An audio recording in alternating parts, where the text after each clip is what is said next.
Motala, Fani Masemola, was served with a summons to appear in court next month on charges related to the contract. Dimakatso Leshoro reports. Yesterday, 16 accused persons, including alleged crime boss Vusimuzi Matlala and senior police officers, appeared before the Pretoria Magistrates Court on graft. Police spokesperson Alfenda Mate says already 2 police officials have been suspended with another served with papers in relation to the contract. She says Masemola initiated investigations into the awarding of this tender and terminated it when it became clear that Matlala's company didn't have the capacity to do the job. Matlala should not have been awarded that contract looking at his criminal history. I mean, looking at the 18 cases, the CIT.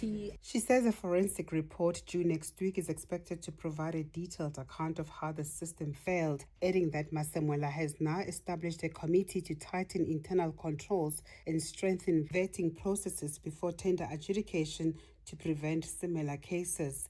Dimakatso Leshoro, Eyewitness News. Mineral Resources Minister Gwede Mantashe says South Africa will have to drill everywhere if it wants enough fuel supply to avoid any shortages due to the war in the Middle East. He says the only way to protect the country from the instability is to prioritize exploration for oil and gas. Mantashe was responding to questions in the National Assembly yesterday on what arrangements the country has in place to avoid the global fuel crisis. Babalondenze reports. Minister Gwede Mantashe tried to allay the fears of MPs yesterday, saying the country has stable refinery capacity. He says this includes Sasol's coal-to-liquid refinery in Secunda and will ensure that there's a reliable supply of energy. But Mantashe says to be completely safe from global factors, the country has to exploit its own resources. The only way that we would save ourselves from this is to drill in the Orange Basin, drill in the Karoo for shale gas, drill everywhere and produce our own petroleum and not be overly dependent. Mantashe says the country must also look at increasing its refinery capacity, and failing to do so will put the country at even greater risk. But he says the country has some 8 million barrels of crude oil in its strategic reserves, but this will only be used when there's an emergency. Babalondenze, Eyewitness News, Parliament. The Eastern Cape government has committed to restoring the Botasikau building in Mthatha once a full damage assessment is completed. The historic building has been completely destroyed by a fire, with police yet to determine the cause of the blaze. Last night, thick smoke could still be seen coming out of the structure, which went up in flames on Tuesday. Nhlanhla Mabaso reports. It took almost the entire day for the province's Public Works and Infrastructure MEC, Siphoga City, to get to the site of the burnt structure yesterday. To date, authorities say they are yet to determine the cause of the inferno and the cost of damage. She says government will not let the building be history. Our immediate task would be restoring it because we believe both morally and politically our consciousness cannot allow us to allow this building to go to ruins, and we'll do all that we can to save it. She says the national government and the presidency will be roped in to assist. We are looking into declaring the site into a disaster. Technical teams are expected to start their probe on Friday. However, only once the building is declared safe for that work to begin. Nhlanhla Mabaso, Eyewitness News, Mthatha. Lobby group AfriForum says it will privately prosecute ANC Secretary-General Fikile Mbalula if the NPA fails to do so. The organisation has written to the new head of the NPA, Andy Mutibi, saying Mbalula must be charged for his 2016 Dubai trip.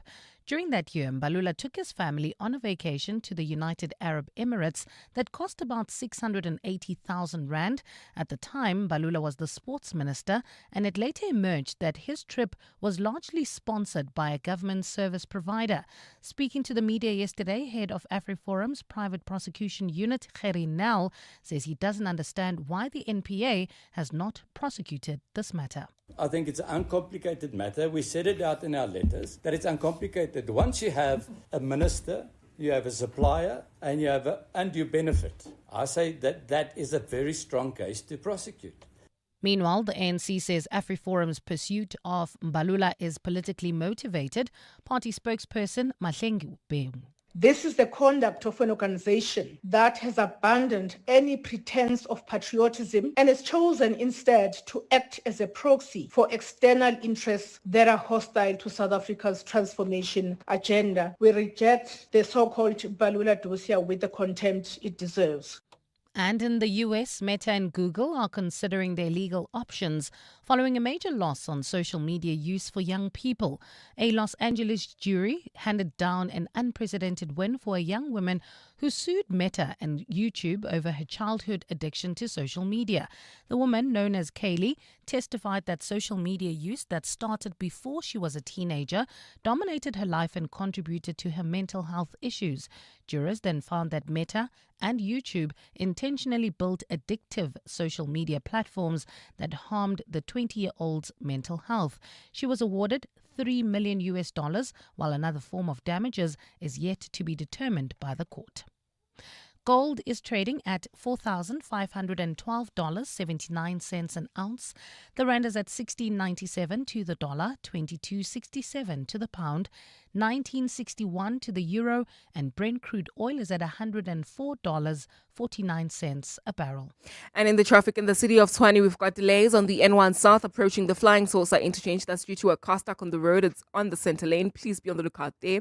While traveling on the N3 South, we've got roadworks taking place right near Vincent Chabalala Road. Do expect delays coming out of the Baklu interchange. And in your sport, the Court of Arbitration for Sport confirms Senegal has officially appealed CAF's decision to strip them of their AFCON title.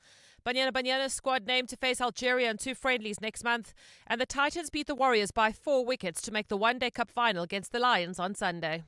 A partly cloudy Thursday in store for Gauteng today with afternoon showers expected. Johannesburg starts at a low of 16 degrees, peaking at 28. Pretoria 18 and 30, and Vereeniging 17 and 28 degrees. The top story in EWN this hour, police say an internal forensic audit report, which is due next week, will reveal what transpired in the 360 million rand SAPS tender scandal. EWN, in touch, in tune and independent. For the latest, visit ewn.co.za or download the EWN app. This is Breakfast with Bongani Bingwa on 702. Let's walk the talk. 9 minutes after 6 o'clock, you're listening to 702 Breakfast. It's great to be in your company. Welcome to the show. My name indeed is Bongani Bingwa. Is this one of those moments where we have to take a step back and say, is this the precipice? Or have we, in fact, fallen over the cliff? Where are we as a country?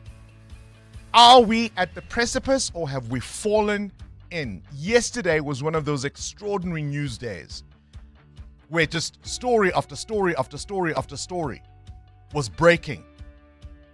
And each one leaving you open-mouthed. Today, we're speaking to the investigative journalist Peter Louis Myburg, who is going to tell us about cash deposits linked to the former CEO of Eskom and Transnet, but particularly around his time at Eskom. More than 11 million rand in cash deposits placed into various ATMs. One of them very close to his residence, another close to Eskom. They started when he became CEO and they stopped as soon as he was no longer. The education SETA can't explain more than 600 million rand that's gone missing from its coffers. 600 million rand. Our top cop is likely now to be charged. You know, we've got that game, good cop, bad cop. We've got bad cop, bad cop. How do we fix the rot? This is Breakfast with Bongani Bingwa on 702. Let's walk the talk. It's a serious question. How do we fix the rot? I mean, as Africa Malana pointed out repeatedly during his show, of course there are good police officers walking in the force, right? Working, not just walking, working in the force. Although, yesterday I was driving from our studios in Sandton. So I go over the M1 bridge, the Greyston off-ramp. I go over it. So if you're coming from Sandton, you've got one of three options. Either you turn left to go towards Pretoria, or you turn right onto the highway to go towards the CBD, or you drive across going towards Wynberg. There are 4 lanes on the Greyston Bridge, right? The 2 on the right allow you to go right towards the Joburg CBD. The 2 on the left, if you're crossing the bridge, are the ones you used to go through Wynberg. So I was in the second lane from the left. That means I am driving across the bridge. There was a taxi in front of me in the second lane that decided just at that point to go across, that it now wants to turn right. But of course, don't ask him to wait in line in the 2 lanes that allow you to go right, because there were too many cars doing so. But here's the kicker. As he cuts off in front of me, so now I am stuck and all the cars behind me are stuck that are trying to go across, there were 2 Metro Police office vans also trying to turn right. So I hooted, no longer at the taxi driver. I'm hooting at these, I'm saying in front of you. Right? I roll down my window. I'm saying to the office, in front of you, during. I didn't do anything. I didn't do anything. Now, those are just traffic officers. But it speaks to either the involvement, the complicity with those who are involved, or to use John Perlman's word, the passivity from top to bottom. General Fanny Masimula, how many times did he show up at Madlanga or at the ad hoc and say, yeah, I kind of thought that was there, yeah, I saw that, yeah, he sent me the letter, yeah, hey, yeah, it did happen, yeah, well, we spoke about it, I told him this is really operational, the minister really shouldn't be sent, but yeah, okay, went along with it, very passive. Things happen to him, around him. How do we fix the rot? I saw an interview with News 24's Jeff Wicks, who says issue the entire top leadership of our police with a Section 189. And those that want to stay in the force can reapply for their jobs. I think there are 3 reasons you can issue a Section 189: for financial reasons, technical reasons, or structural reasons. So he says, actually dismiss all of them. Those that want to stay can reapply for their jobs, but you make those interviews public. We've got now the extraordinary situation where the top cop has been summoned, and you really only summon an accused person. So now we've got to figure out, okay, who's doing the investigations that led to this decision? Who are they consulting? What line of sight might he have over the information they have on him? And between now and the 21st of April, what happens? Because he hasn't yet appeared. And let's be clear, being charged, which he hasn't yet, but being charged, everyone still needs to be presumed innocent until proven guilty. So being charged doesn't in itself make somebody guilty. But where are we? I've got a list in front of me since 1994, the national commissioners. Remember George Fivers? He retired.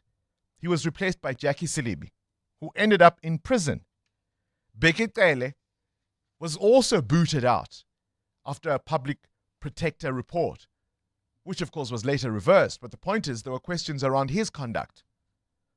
Khomotso Phahlane faced legal challenges. That's how he left. He was acting, of course. Lesetja Mothibe was acting. The last National Police Commissioner before this one, Kehla Sithole, he retired after a mutual agreement with the president because there were questions around him. Now this one is about to be charged.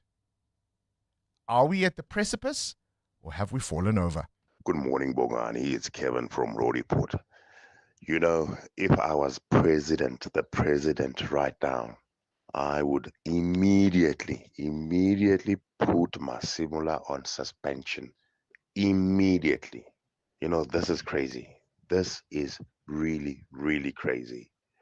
It's Kevin from Rodiport. Thank you. You're with Bongani Bingwa. 702 weekday mornings, 6 to 9 Right, we're a.m. going to speed things along. I'm not alone, of course, as always. I've got a team of colleagues behind the scenes putting the show together, helping us say the clever things that we sometimes say. When they're clever, it's the producers. When they're not so clever, it's us, the presenters. Wink, wink. Siamtanda, Robfiwa, the producers behind the scenes. KG, starting the clock. And a very good morning to you, Amoramila. Good morning, Bongani Bingwa. Muteo Khwarepe. Morning, Bongs. Along with what we're discussing this morning, here's a question. Yeah. Mm-hmm. Do you question unexplained wealth? A friend, a relative, suddenly they've got wads of cash, they're living the lifestyle, and you are going, 1 + 1 is not make 4. Yeah. Do you go to them? Or do you elbow someone in the family, wink, wink, and say, and then? Yeah. Are there family members or friends whose wealth you can't explain? But when there's a mgidi or a wedding, they are the distributors of the fanciest gifts. Yeah. And you are going, hey, Look, there's some short there. I don't pocket watch anybody's earnings. I wouldn't also openly go and say, no. But I would be concerned because sometimes you do pick up like there's absolutely no way, not in this economy. But do what you need to do. But I would never openly go to someone and say, "Hey, Bongani, hi, man." Because here's the thing: all of these people who are linked to corruption in our country, they live among us. They spend that money in front of us. Sometimes they spend it on us. Let's walk the talk. 702. Want your calls, please, on 011 883 0702. We'll talk to you also via voice note on 072 702 1702. Your reaction to all that's happening in the news cycle. Our stories today are all about corruption or possible links to corruption. Some of the monies are absolutely eye-watering. Where are we as a country? Are we at the precipice or have we fallen over? Breakfast with Bongani Bingwa. On 702. Let's walk the talk. Muteo Khwarepe, you've got a question of your own? Yeah, I want to know this morning from you, Bongs, and the 702 landers, looking at your current expenses every month, which line item do you wish government would subsidize? Subsidize. Misa, my bond. Just to chip in my bond. a few thousand. Misa. I think it should be the medical aid, and I'll tell you why. Just so the people that can be able to afford private medical care can help to alleviate pressure from the government, hospitals or clinics or infrastructure. Yeah. So we don't all have to go and queue at Chris Hani Baragwanath, but for those of you that can help us with going to private institutions, here's a little bit of 10% or 5% to help you. So help us. more than the 350 rebates, you want at least government to pitch in Yes. 1.2. Let's help It's a subsidy. Let's help the slightly richer ones. No, let's help the ones that can help us because we are taxpayers as well. We pay the tax. Wait till your kids get to 18. Will I be then crying? you really wish will for a Will I be subsidy. crying a river? 702.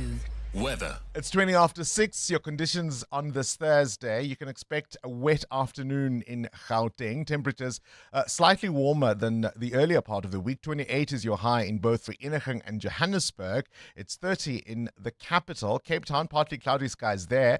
A maximum of 26 degrees. For Bloemfontein, it's 25. That's the same for Kimberley.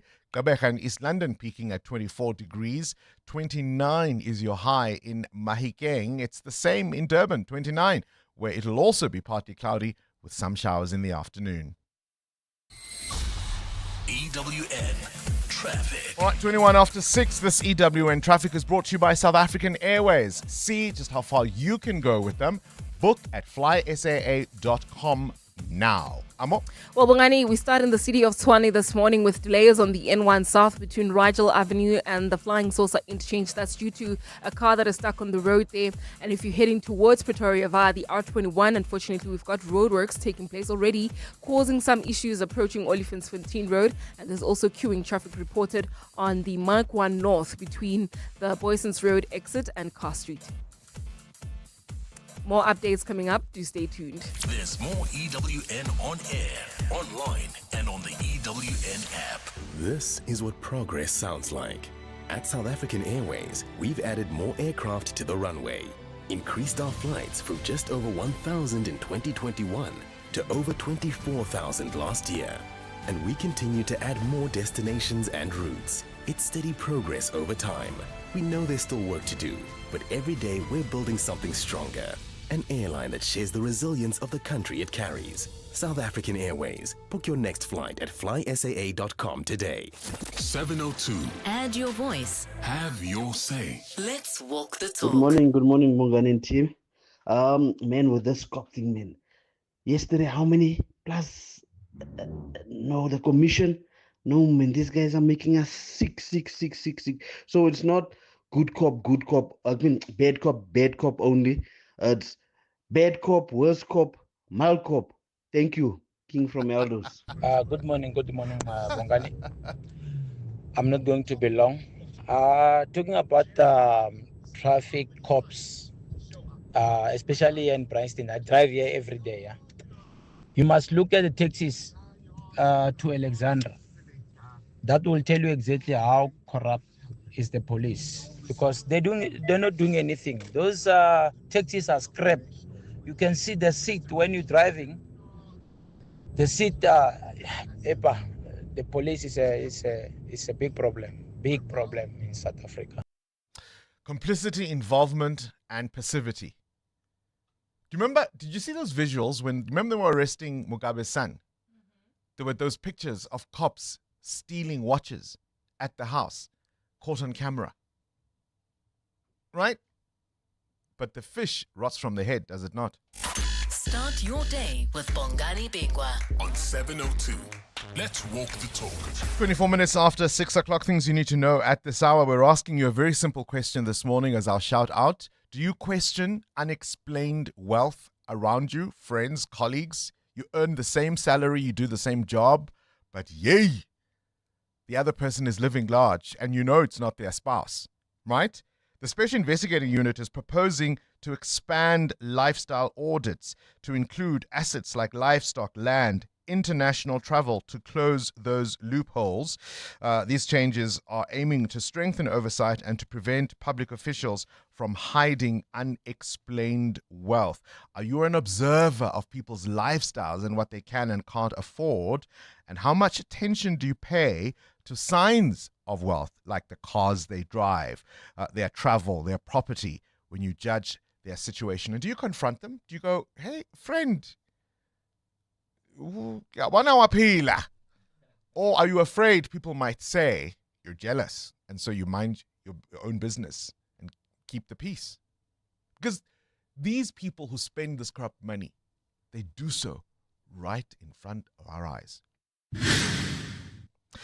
Working from home, that might soon be a thing once again as concerns continue to grow around fuel shortages around the world. The idea of going back to work at home, renewed discussions around remote work are coming up again, and experts are saying maybe one of the ways we're going to deal with this, should we get to that point of fuel shortages, is to resume working from home. Will that work for you? Is that something you would welcome once again? Do you still have a hybrid arrangement at your workplace, or is everybody back at the office? The US President Donald Trump continues to say talks with Iran are underway. The Iranians, for their part, are saying no such talks are happening, and there are now various lists of demands from both sides that seem as far apart as you might imagine. We'll get more details from Adam Gilchrist in The World View. 1,751. That's the number of deaths recorded in South Africa in 2023, a decline from previous years, particularly, of course, after COVID-19. So some recovery there. But non-communicable diseases like diabetes, stroke, and hypertension remain some of the leading causes of death in South Africa, making up nearly 60% of all fatalities. And born on this day in 1950, the teddy bear himself, Old TP, Teddy Pendergrass, the iconic soul singer known for hits like Close the Door, The More I Get, The More I Want, and Turn Off the Lights. Close the door. Let me give you what you've been waiting for. Baby, I got so much love to give, and I want to give it all to you.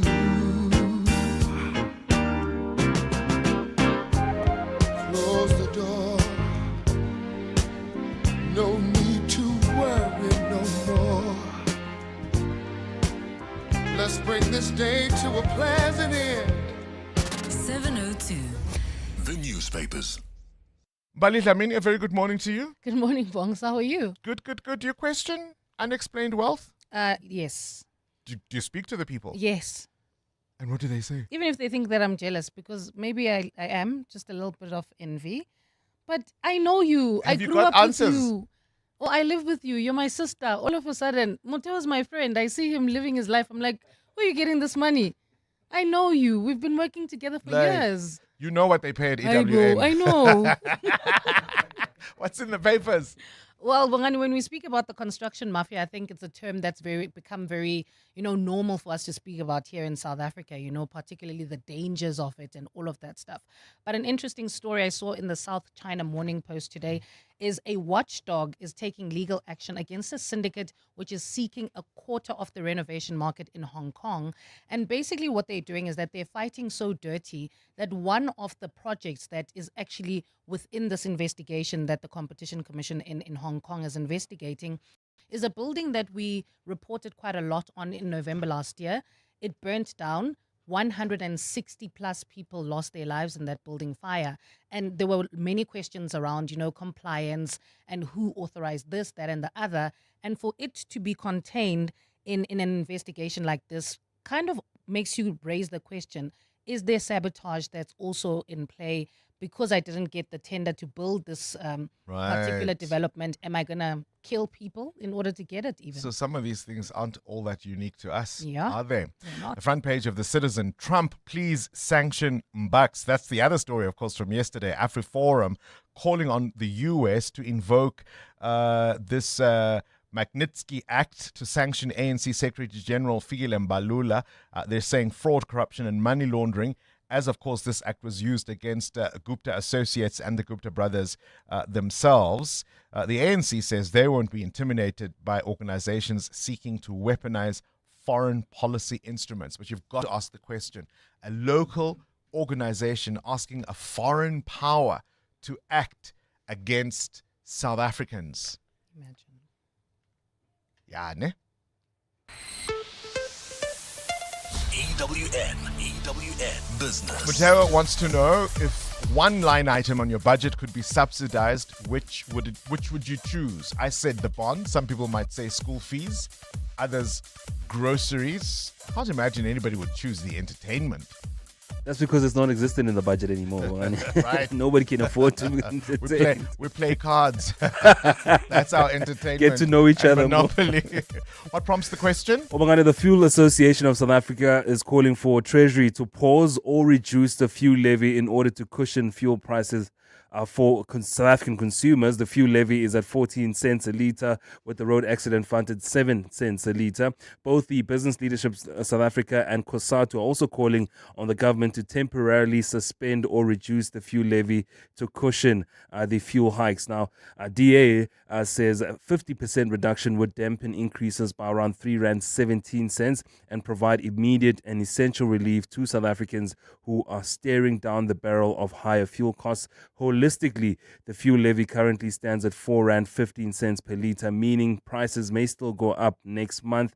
The South African government collects approximately 80 to 95 billion rand annually from the general fuel levy, making it the fourth largest revenue item in the national budget. Now, other governments around the world have already taken such steps in making sure that they can cushion those prices. Canberra in Australia authorizing the release of up to 20% of its minimum stock holding obligation for petrol and diesel to ease supply chain disruptions.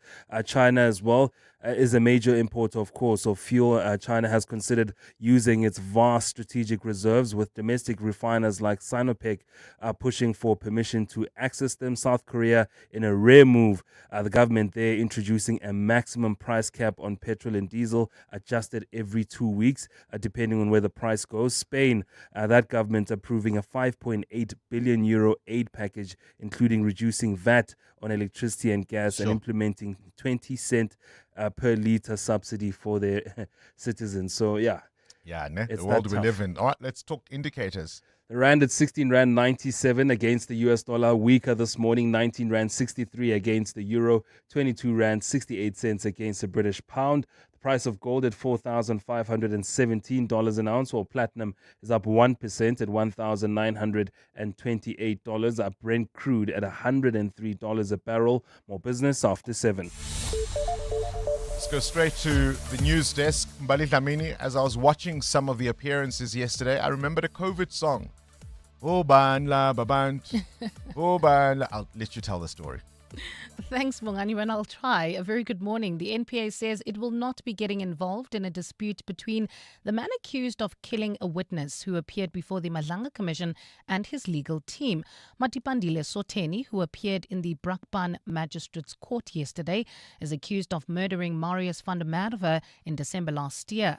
Soteni lashed out in the dock following the postponement of his case, claiming he had no hand in the murder.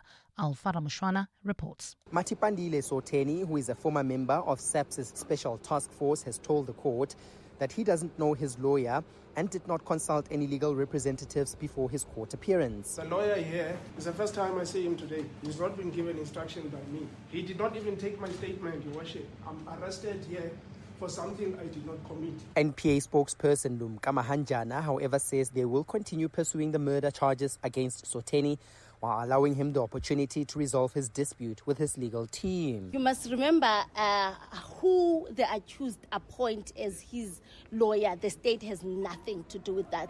The lawyers come on record and tell the state that they'll be representing the accused. Soteni will return to court in May to continue his bid for bail. Alfa Ramshwana, Eyewitness News in Brakpan. The case against 5 suspects linked to a shooting inside the Wynberg Magistrates Court last year has been transferred to the Western Cape High Court. Shireen Matthews, Abubakar Adams, Brian Boyson, Wane Farao and Vuisani Zengetwa made their final appearance in the same court just yesterday. They are alleged to have orchestrated the hit on taxi operator Dingalumoya Qinzo in April last year, Ntutuzelo Nene reports. Shireen Matthews is accused of being the mastermind behind the hit on Dingalumoya Qinzo. Brian Boyson allegedly organized the firearms used in the attack, while Wane Farrow is accused of smuggling the weapons into the court building. Abubakar Adams and Vuisani Zengetwa are believed to have carried out the shooting. The alleged Junkie Funky Kids gang members face charges including murder, premeditated murder, and other gang-related offences. Ndutuzelo Nene, Eyewitness News. And the enslavement of Africans during the transatlantic slave trade has been recognized as the gravest crime against humanity. This follows a vote by the United Nations General Assembly after a proposal by Ghana. The country also urged UN member states to consider apologizing for the slave trade and also contributing to a reparations fund. The proposal was adopted with 123 votes in favor and 3 against, those being the United States, Israel and Argentina. Between 1500 and 1800, around 12 to 15 million people were captured in Africa and taken to the Americas, where they were forced to work as slaves. A partly cloudy Thursday in store for Gauteng today with afternoon showers expected. Lows of between 16 and 18 degrees and highs of between 28 and 30. And in the traffic, we've got delays on the N3 North. This is between the Earlands interchange and Van Buren Road. Roadworks are causing delays there. While traveling in the city of Tshwane, we've got queuing traffic on the N1 South. This is just as you approach the Flying Saucer interchange coming out of Rigel Avenue. The top story in EWN, the NPA says it will not get involved in a dispute between the man accused of killing a witness who appeared before the Malanga Commission and his legal team. This is what progress sounds like.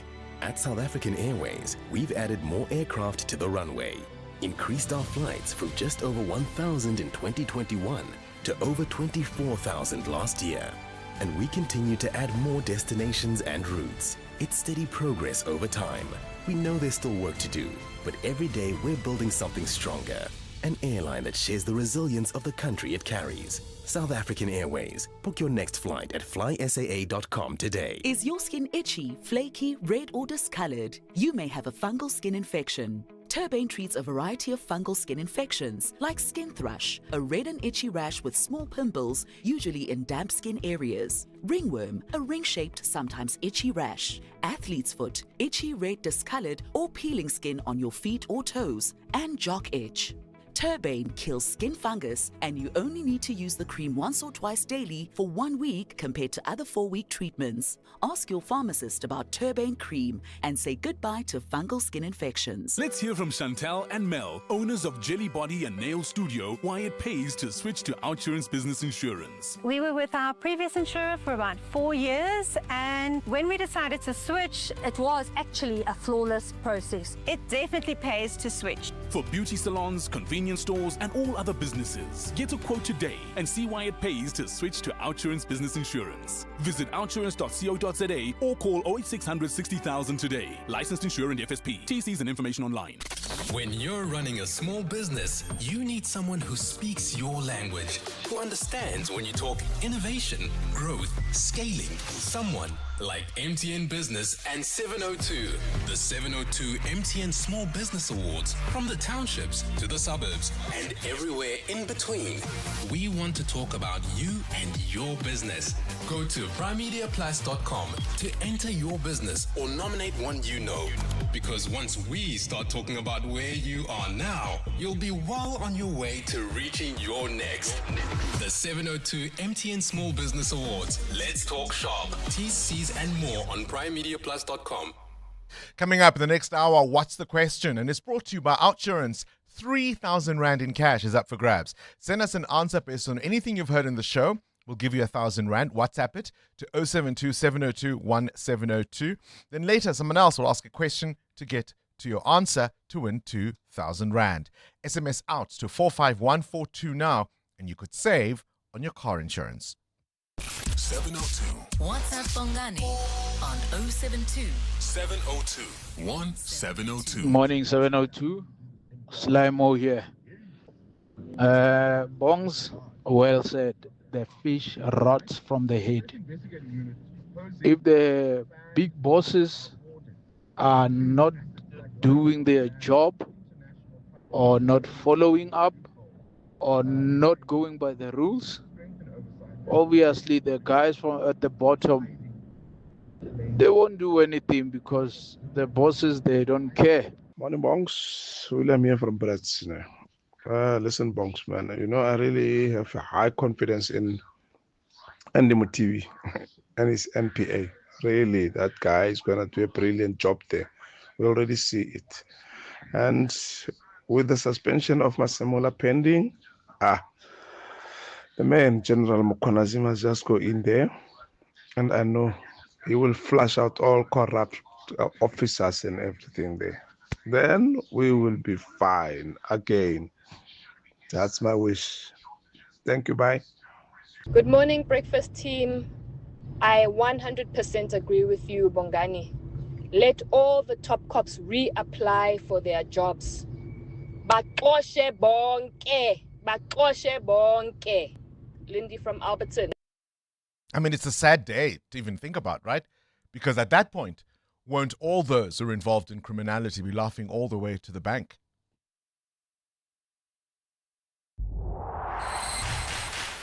SAWN Sport.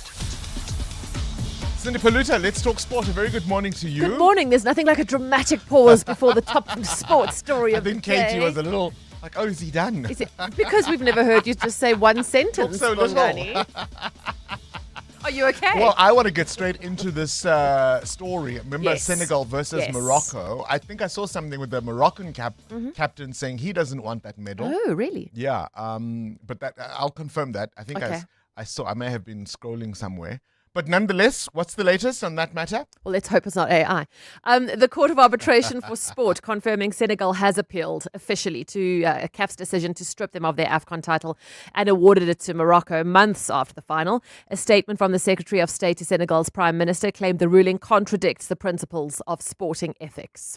Banyana will play Algeria in an international friendly next month as preparation for the women's AFCON starting in July. Coach Desiree Ellis. We've played a lot of physical teams over the last year. The last friendly of last year was a North African team, Morocco. Algeria is similar, also bring a little bit of physicality, but a lot different in terms of very good on the counter. They've played a low block and they will challenge us in different ways. Leading up to AFCON, we want as many different challenges as we can so that we are able to adapt during the tournament. In cricket, the Titans will play the Lions in a one-day cup final at the Wanderers this Sunday. The Titans beat the Warriors by 4 wickets yesterday. The Warriors were 204 all out, which the Titans chased down with 7 overs to spare, thanks to Keegan Lyon-Cachet's unbeaten 57. Tennis from the Miami Open this morning, where Arina Sabalenka's through to the semi-final. She'll play Rybakina. Rybakina came from a set down to beat Pegula 2-6, 6-3 and 6-4 and says it's always difficult to play, Jess. Today I didn't start the best and honestly I was frustrated with all my mistakes. I was rushing and it was just going, and I couldn't stop my, let's say, attitude.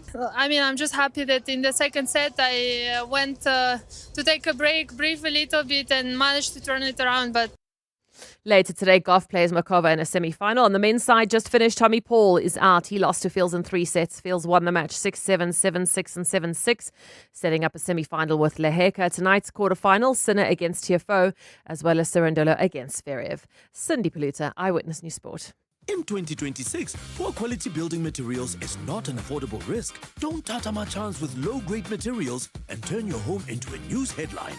Homeowner scammed with poor building materials. Dream home turned to ruins. Imagine. Furthermore, spend 250 Rand or more in-store at Cash Build until 30th of April and you can stand a chance to win airtime, cash and product prizes this Easter. T's and C's apply. Visit Cash Build today for quality materials you can rely on. Cash Build. Welcome to Nando's Taste-Demonials. Real reviews by real people. Today's testimonial comes from Jeff in Kempton Park. Now, Jeff seems to be a man of very few words. We've asked him to use his few words to tell us what he thinks of our flame-grilled peri-peri full chicken with any 2 sharing sides for $2.83. Jeff? Nice. Well, there you have it. When the meal is such a mouthful, you really only need a few words, I guess.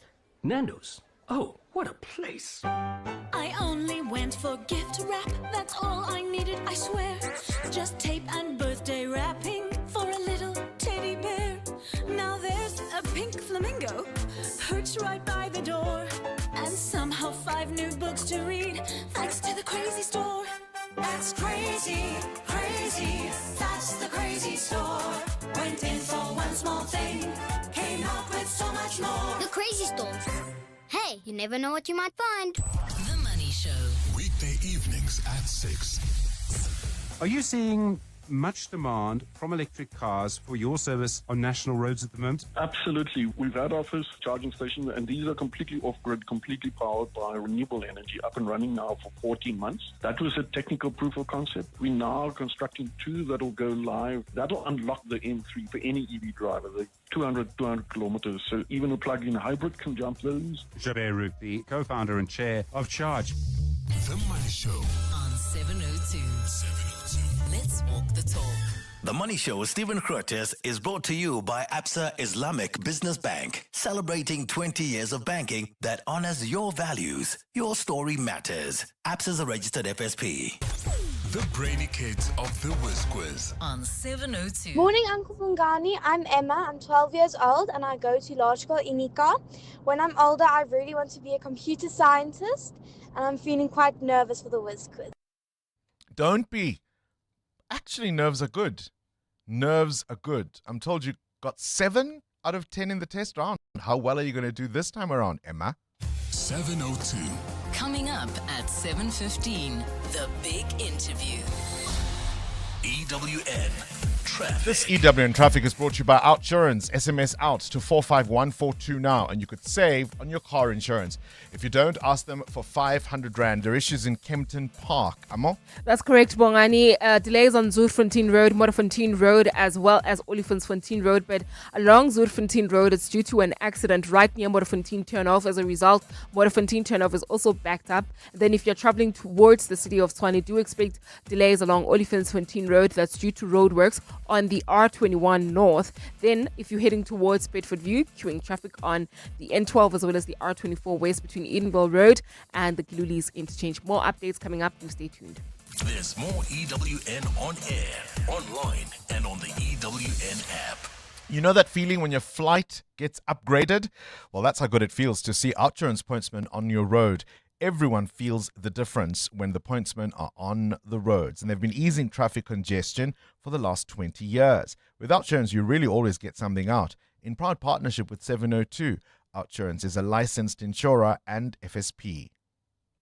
Hi, this is Teko Modise, Hollywood Bet's brand ambassador. Be a winner who knows when it's time for a timeout and play responsibly. If you or someone you know needs help, call the South African Responsible Gambling Toll-Free Counseling Line on 0800 006 008 or WhatsApp help to 076 675 0710.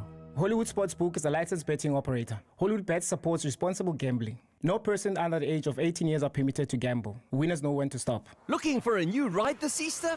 Get the new Polo Vivo 1.4 Life from Barron's Volkswagen with a full basket of extras from only 3,490, including a 3-year full maintenance plan, alloy wheels, parking package, and rear view camera. That's right, all of this for only 3,490 per month.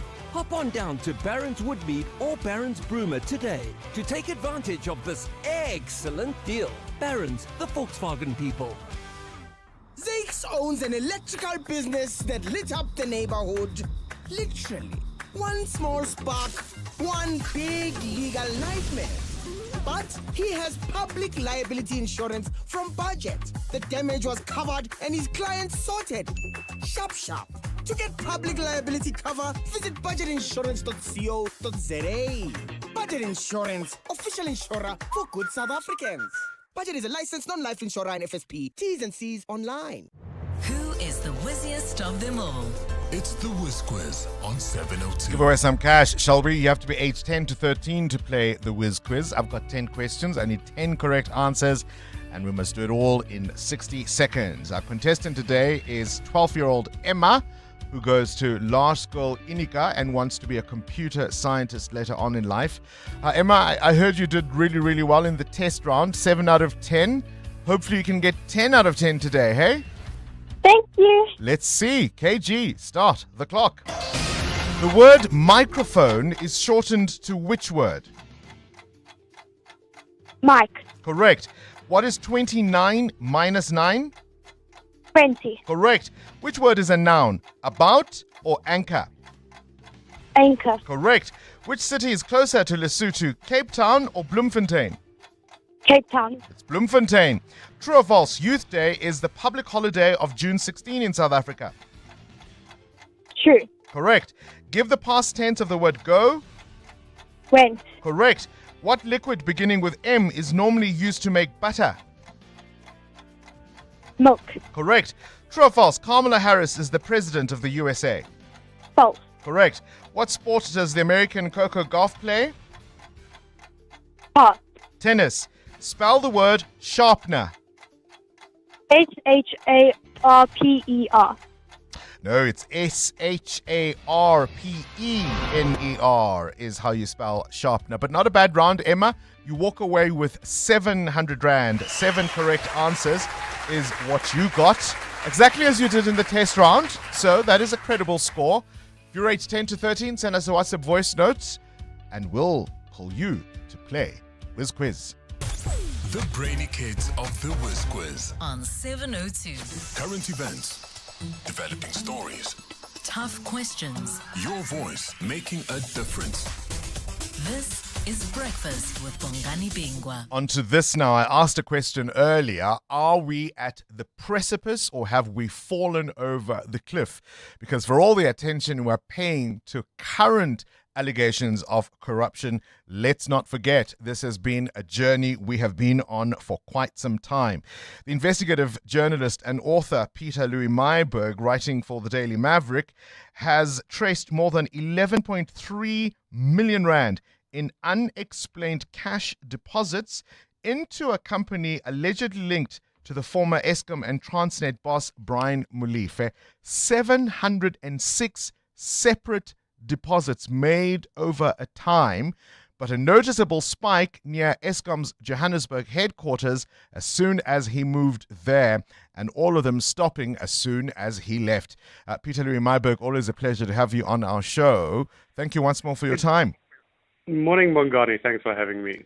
11.3 million rand seems like an extraordinary amount of money from cash deposits.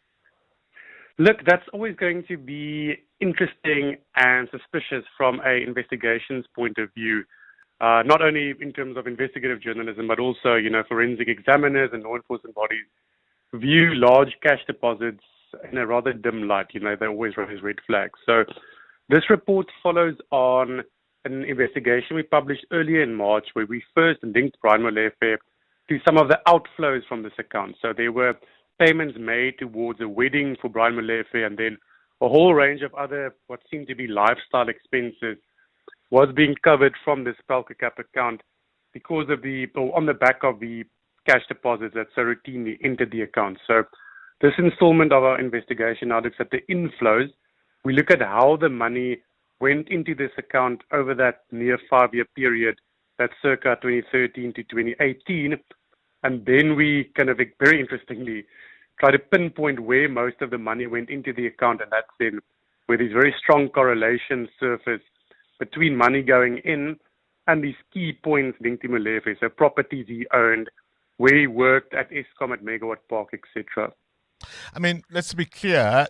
This money was deposited into the account of an entity called Pelkacap and not necessarily into his personal account. Yeah? That's correct. That's correct. Yeah. So there's some arm's length, but where it gets curious is that he's very closely associated with the director of Pelkacap. So Mr. Molefe is not a director of Pelkacap, but he shares several co-directorships with the lady who runs Pelkacap in other entities. So there is a strong business link, and then she also attended his wedding back in 2016. So the two of them do appear to be quite closely associated. I was curious about your tracking of Brian Molefe's movements using the former public protector, Advocate Thuli Madonsela's State of Capture report. So that's actually where it gets, it's the more data we have, the clearer picture we can draw up, and the more sort of bits of data you can feed into and compare to pre-existing state capture records. So we looked at those. So in what was that? Would have been about 2016, 2017. The State of Capture report famously detailed Brian Molefe's visits, what appeared to be his visits to Saxonwold, but also phone calls that he had with the Gupta brothers and some of their associates, people who were in their business ventures. And then what I've now done is just compared that timeline of visits and phone calls to the Pelkacap records.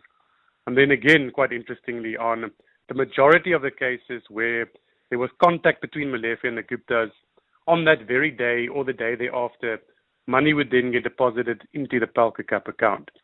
So, of course, this is all very circumstantial. It's just data being put together. But given the context and what we know and what surfaced at the Zondo Commission, we have to ask pointed questions as to where this money originated from. Did it come from the Guptas? Was it the alleged Gupta bribes that we heard about at the Zondo Commission from testimony from the likes of his driver, for instance, who took him to the Gupta residence?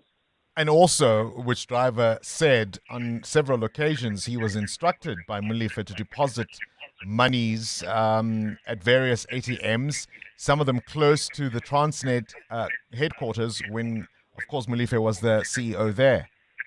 Yeah, so again, just like another case of bringing together some very interesting bits of information. So that testimony service at the Zondo Commission, the witness specifically said he was instructed to deposit money at the Carlton Centre when Mr. Molefe was Transnet CEO, and then the Pelka Cup records now show that some of his money also was deposited into the Pelka Cup account at the Carlton Centre at an FNB ATM. There's a particular ATM in Irene Village Mall in Centurion. Now, why is this one notable? Yeah, so this is very interesting because out of all these, I mean, there were 40 different points where money entered the Pelka Cup account across South Africa. But the one that really stood out and got by far an outsized chunk of the inflows was the one at Irene Village Mall. And that happens to be a stone's throw. It's 2.4 kilometers away from Mr. Molefe's primary residence at the time. He since sold the property inside the Cornwall Hill Country Estate. So it would have taken him on any given day, traffic considerations, and outside traffic considerations, it would have taken him around 5 minutes to travel from that ATM to his house. And 3.4 million rand in cash deposits, 221 individual cash deposits between December 2013 and April 2018 went into the Pelka Cup account just around the corner from the Cornwall Hill residence. And then, of course, there's another ATM near Megawatt Park, Eskom's headquarters, which until he was announced as CEO wasn't receiving all that much cash. And soon as he was at Megawatt Park, it started receiving quite a bit. It did. So, yeah, again, the chronology, very, very interesting. So the Woodmead FNB got almost no deposits, 2 small deposits totaling about 10,000 Rand in the period prior to Molefe ascending to the Eskom CEO position. And then from around April 2015, there's a drastic increase in deposits at this location. And it ended up getting almost 430,000 Rand in the period he was Eskom CEO. And this ATM is located 2.6 kilometers away from Megawatt Park. It would be the closest FNB to Megawatt Park. And not only that, as soon as Mr. Molefe left Eskom again in 2016, that would have been on the back of those Thuli Madonsela revelations. The payments at the Woodmead FNB literally stopped during the months that he left Eskom. Peter Louis, you've looked at alleged corruption in many different investigations, many different cases with different individuals. One of the questions we are having a conversation about this morning is whether or not ordinary folk should question unexplained wealth around them. Again, I'll take you to where we started this conversation. 11 odd million Rand deposited into this account via cash payments over a number of years. And nobody raised an eyebrow? Yeah, I guess we were too busy focusing on the Guptas, I suppose. I don't know. But, definitely, so unexplained wealth is always, just from a forensic investigation sort of point of view, it does raise, red flags, especially if there are big cash deposits involved. Sure, but what I'm trying to get to is our system of detecting these things working? On paper, it's supposed to work, but in reality, it's not. So the FIC, the Financial Intelligence Committee, they should have flagged these transactions. The FNB should have sent the suspicious transaction reports to the FIC, and then the relevant law enforcement bodies should have taken a look at it, given his position as Eskom CEO and allegations, etc. But clearly, in reality, the system is not working as it should, because the FIC reports do get generated. We understand that banks like FNB, they kind of almost automatically, especially with AI now, that would have been then, but now AI would surely automatically draw up a FIC special suspicious transaction report and flag it with the FIC. But where the issue comes in the sort of the pipeline of how it works is the law enforcement bodies are clearly not picking up these reports or doing much with it. Otherwise, we would have seen more action on these cases. And people think they can get away with it. You can read all about it in the Daily Maverick. Peter Louis Myburgh, investigative journalist and author. 702. Coming up, the big interview. Cops on the dock. Our entire criminal justice system stands accused. How do we fix the rot? That's coming up after this Eyewitness News. This is EWN. Calls continue for Masemola to be placed on suspension and another product recall, this time in the juice sector.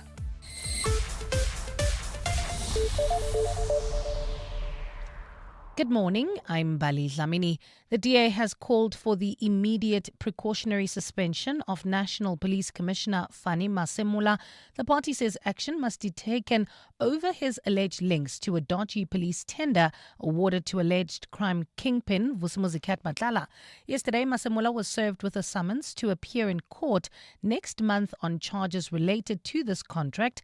Masemola is set to face the criminal charges linked to an irregular 360 million rand tender awarded to Matlala's Medicare 24 company.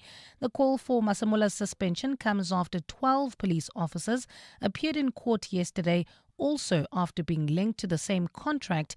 DA police spokesperson Lisa Schickling says this latest development strikes at the heart of public trust in the police. South Africans cannot be policed by leaders who themselves stand accused of breaking the law.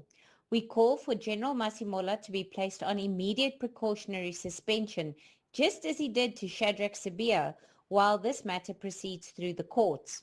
The reality is clear. Corruption at the highest levels of the SAPS is systemic. At the same time, the NPA has identified two figures central to the irregular tender awarded to Matlala's company. They include a director at Medicare Holdings, James Murray, and SAPS officer Brian Cartwright. The pair joined 14 others linked to the multi-million rand scandal before the Pretoria Magistrates Court yesterday, facing corruption-related charges. Dimakatso Leshoro has more. The state has argued that Brian Cartwright knew and was friends with Matlala before he bid for the tender. It says he used his position as a facilitator in the bid evaluation committee to favor Matlala without disclosing the clear conflict of interest. He and James Murray have been labelled as key instigators in the fraud scandal. This while accused number 4, Colonel Rachel Mateng, who's been suspended from the police, faces the most charges, including corruption and money laundering.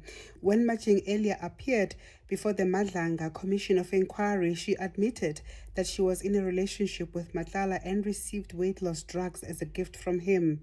The trio and accused 7, Busisiwe Temba, who is already facing another procurement fraud charge, have been granted bail of 80,000 rand.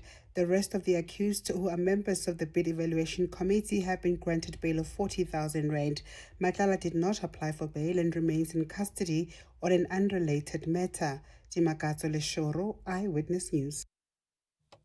And Finance Minister Enoch Godongwana says a cabinet committee has been established to determine what should be done about rising fuel costs linked to the war in the Middle East.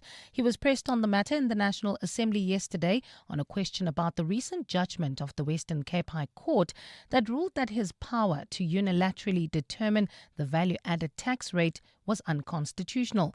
While Godongwana says he's yet to decide whether to appeal that ruling, the matter of the fuel levy is a separate issue which he was only answering because it's in the public interest. Lindsay Dentlinger reports. With the Constitutional Court still to confirm this month's High Court ruling that has given Minister Enoch Godongwana 2 years to amend the law, Godongwana says he's still to decide on next legal steps. I have sought legal advice and will make a decision based on that advice.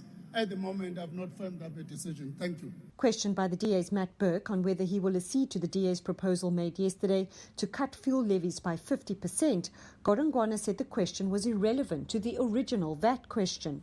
But the EFF Sam Matiase continued to press the issue, prompting Godongwana to reveal the establishment of a cabinet committee of which he is a part to consider the impact of the Middle East war in general. Among these terms of reference is to say, what is it suggesting government to do on the fuel price? While the finance minister has the sole prerogative to decide on fuel levies, Godongwana says he won't be exercising this decision alone in light of the latest global fuel price crunch. Lindsay Dentlinger, Eyewitness News, Parliament. The National Consumer Commission is recalling almost 3,000 cases of flimsy pomegranate squash concentrate, citing some defects. The recall applies to the 6% 1 litre product with a best before date of 14 October 2026. The NCC says the bottles are either blown or swollen due to gas formation and could lead to physical injuries if they rupture.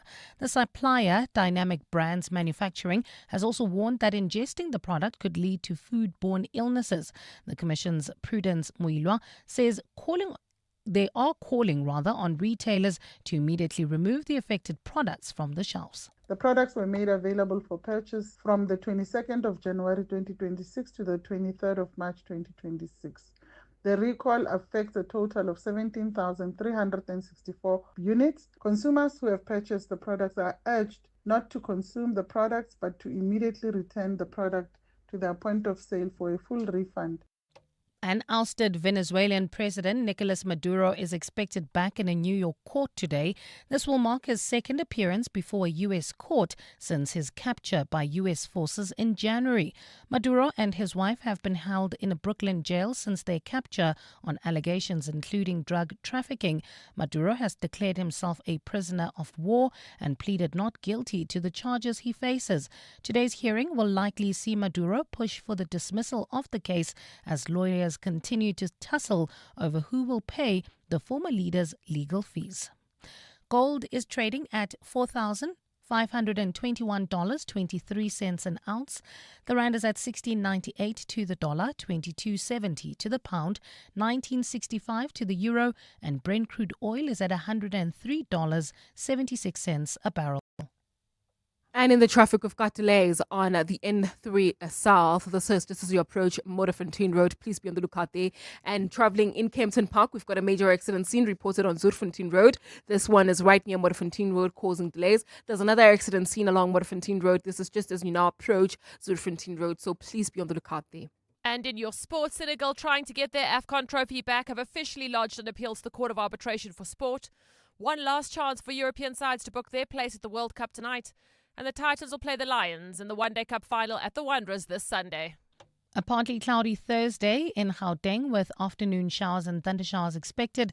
Lows of between 16 and 18 degrees and highs of between 28 and 30. The top story in EWN this hour, the DA is calling for the immediate precautionary suspension of National Police Commissioner Fani Masemola. EWN, in touch, in tune and independent. For the latest, visit ewn.co.za or download the EWN app.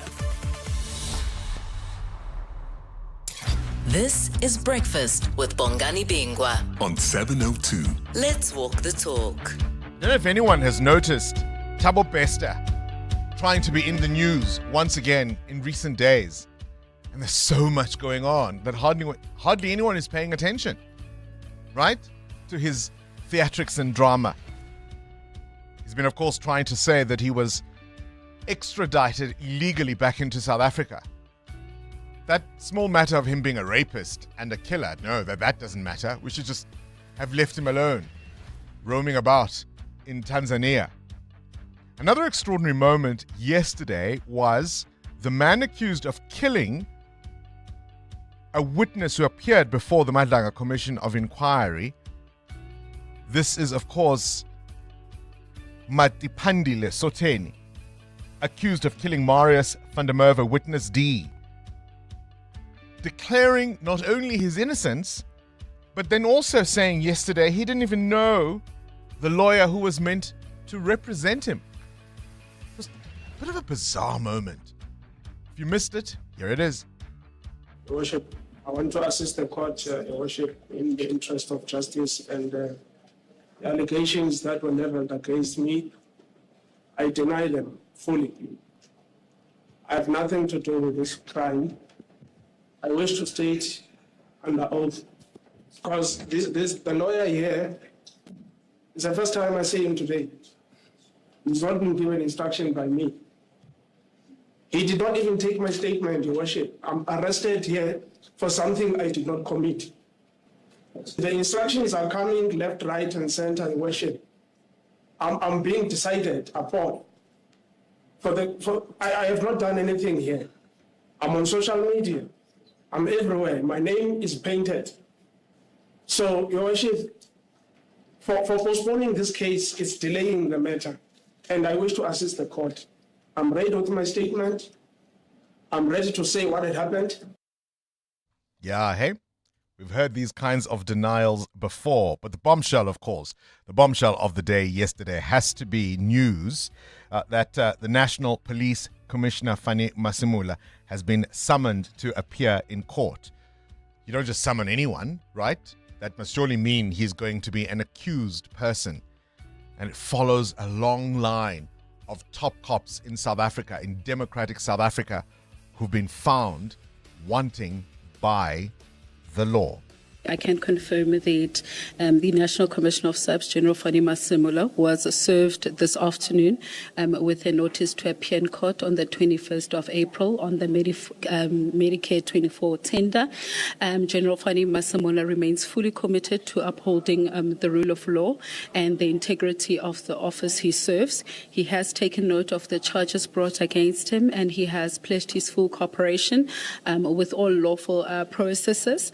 He welcomes any investigation or any lawful process that seeks to address any allegations of wrongdoing, as this is the right and necessary course to ensure that we instill that public confidence and public trust in our institution.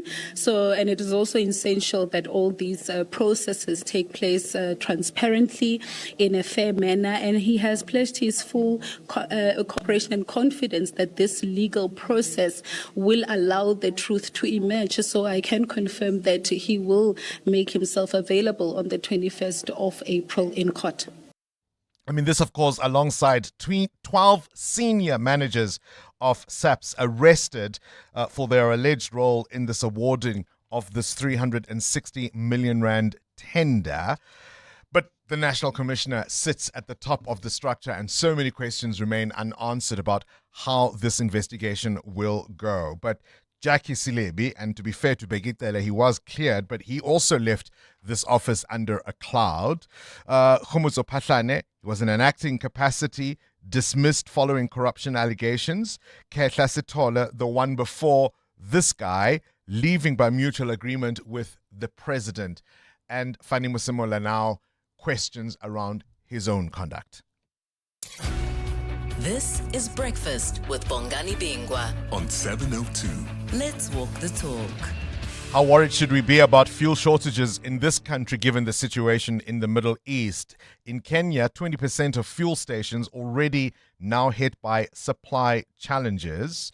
Yesterday, we also heard news, sad news, I would say, veteran South African journalist and struggle stalwart Terry Bell passing away at the age of 84, remembered for strong principle and a lifelong commitment to justice. And he built a respected career in journalism, focusing on labor, politics, and social issues. Gwede Mandashe, the Mineral Resources Minister, saying cargo destined for South Africa is still moving through the Strait of Hormuz without disruption despite the ongoing conflict. And so he's assured parliamentarians that South Africa's fuel supply will remain stable.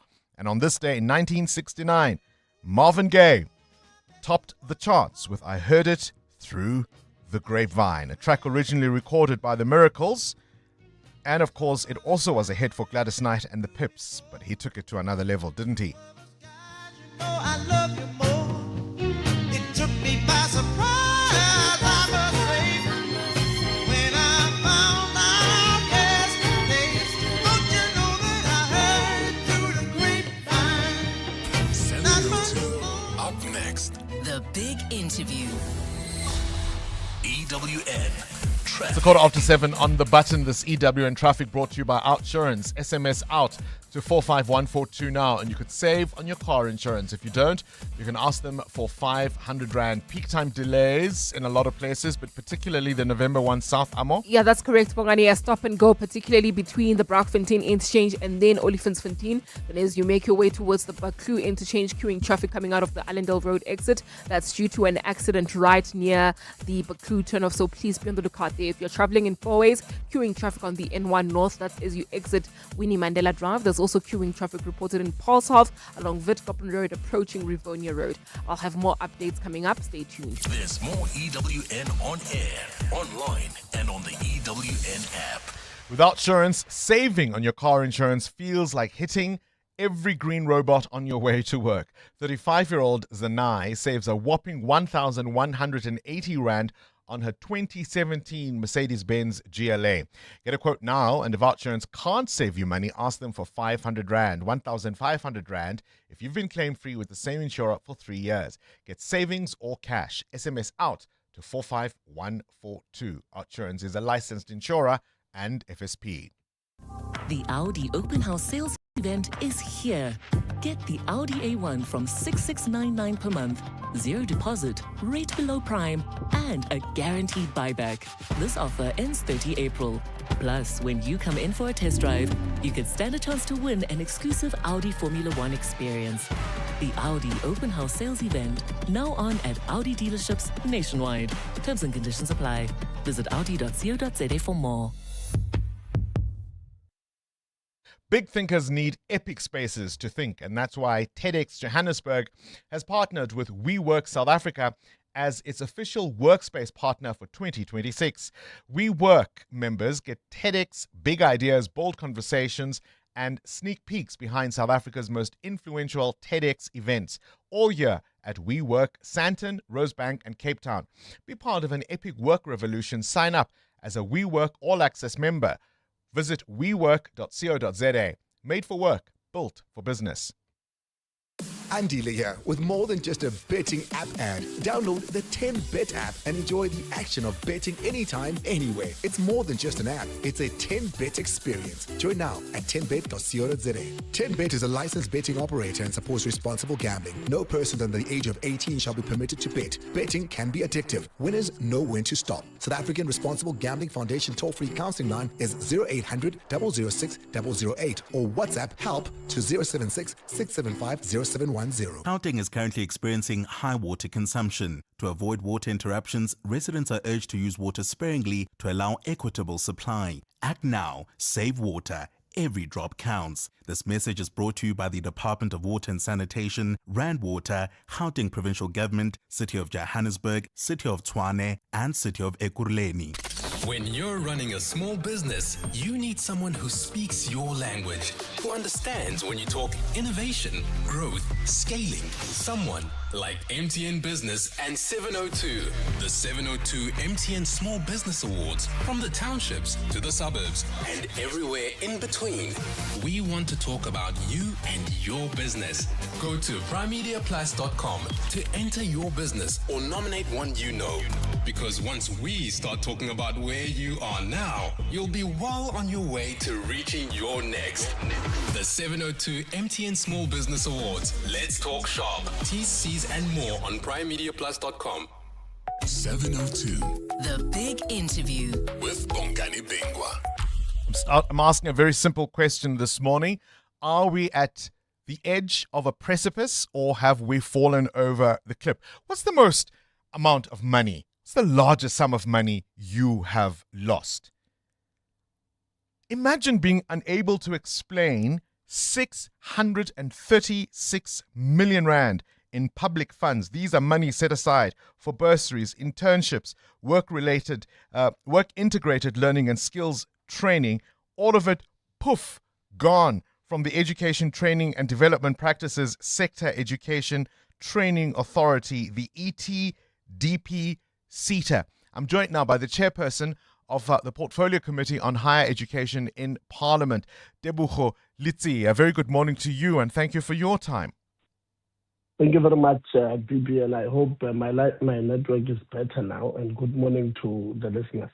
No invoices, no paperwork, no proof. The Auditor General saying this money by the CETA cannot be explained, it cannot be verified. What do we think has happened to it? Well, maybe let's go back a little bit. So the AG met with us last year in 2025. Yeah. And said to us, look, I've just finished the audit process and there's this irregular amount of 637 million from ETDP, which I want you guys to probe. And I scheduled this meeting for the 29th of October 2025. But members of the portfolio committee felt that they wanted to have Minister Buti Mandamela appear before the committee to explain how he appointed the CEO. So I felt that it's important for me to clarify that this is not a new matter. It's a matter that we attempted to get into in 2025, but because of our democracy, then we had to move it aside. So it was already reported to us last year. Secondly, to answer your question, it's we don't know whether there was no invoice, there was no, but the Auditor General indicated that there was an irregular, wasteful expenditure on this thing. So we will be sitting with the HDP in the next term to get, the bottom of this thing. So it's not necessarily true that there's no invoice. Irregular expenditure, as you may know, it's an accounting term that says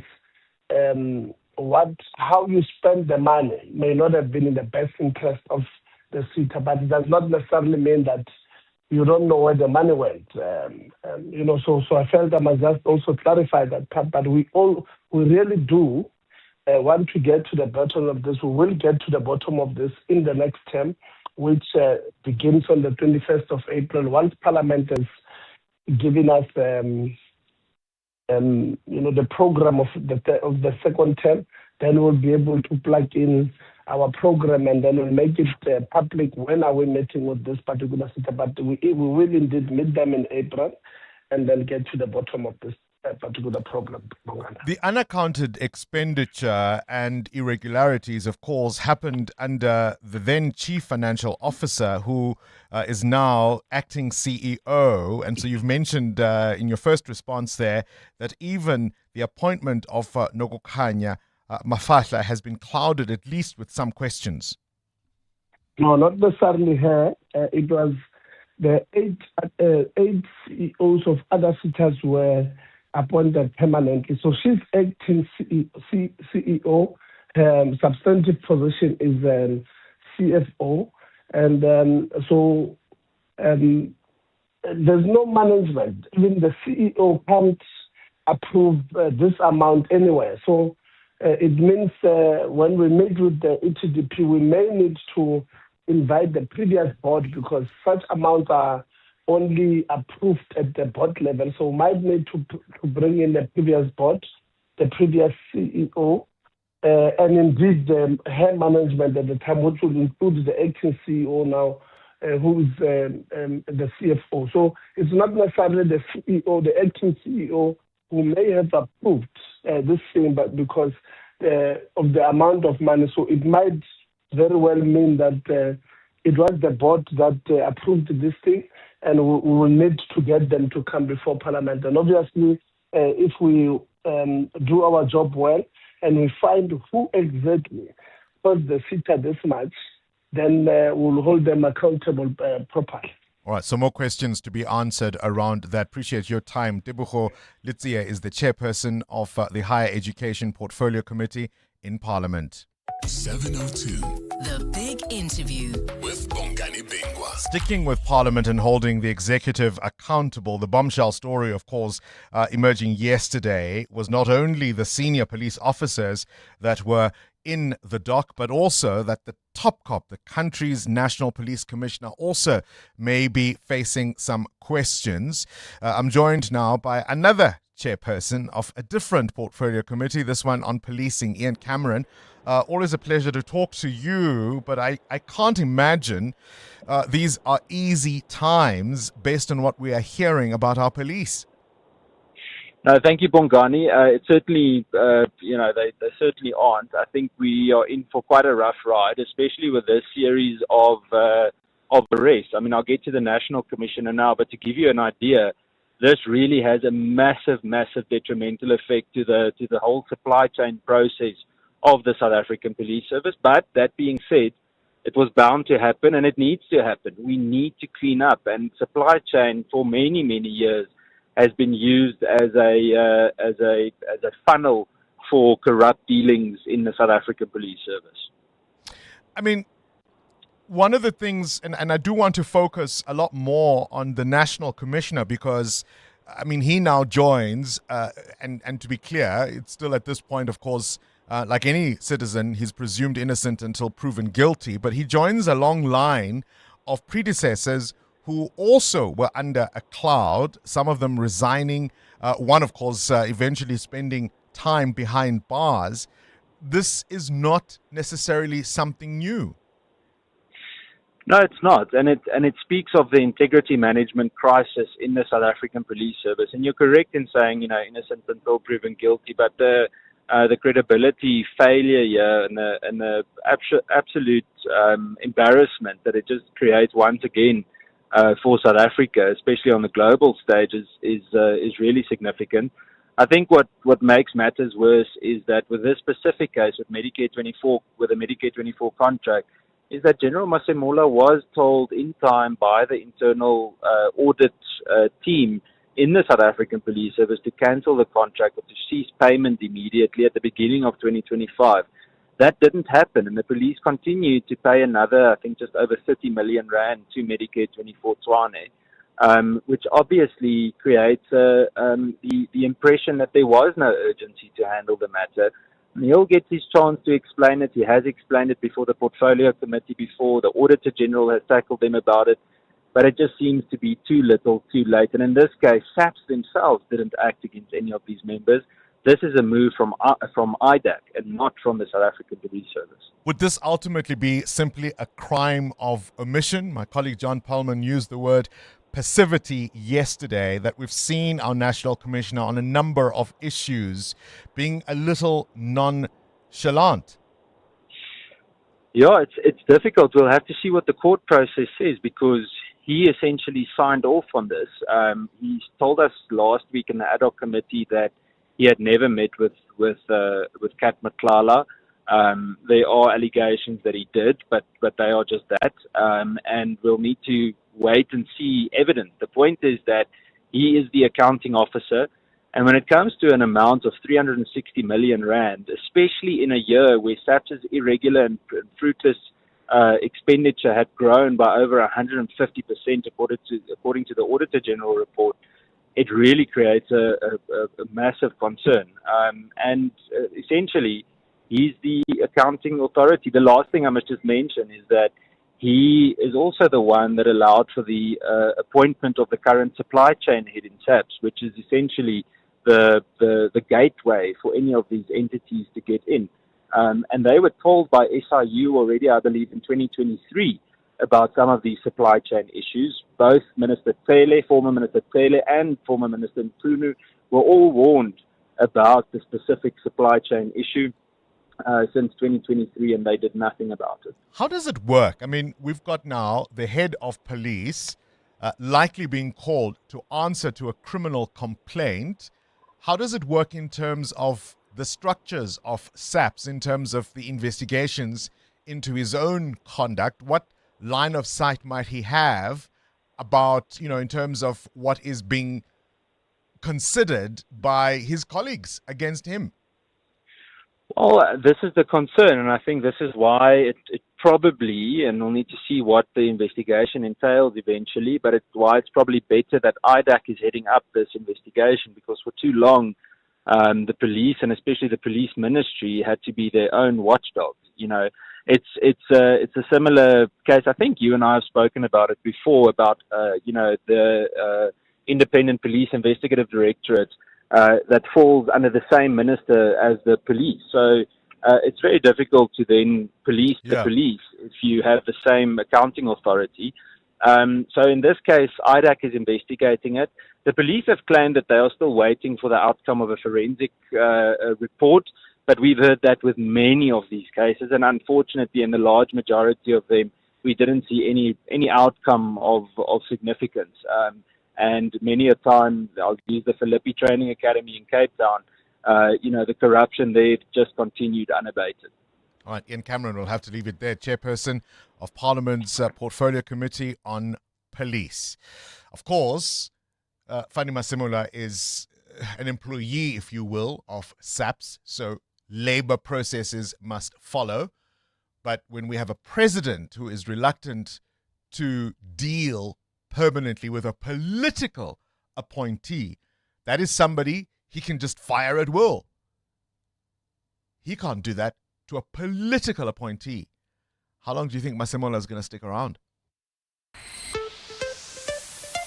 EWN Business. So, Khariba, let's talk business news now. Rate cuts. We're not going to see that today, are we?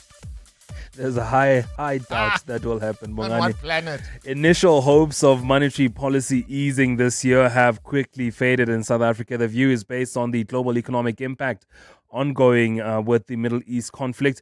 Analysts are now widely expecting the South African Reserve Bank to leave the interest rate unchanged at 6.75%. That's the repo, with the current prime rate at 10.25%. Now, that's due to the heightened inflation fears caused by the surge in world oil prices that is expected, of course, to push up food and fuel prices in the country. So it's expected that the governor will not have room to cut this time around. Inflation is the one dirty word. The other is the R word. Yeah, the R word, the dirty word, coming up in the U.S. Moody's Analytics model has raised its recession outlook for the U.S. for the next 12 months to 48.6%.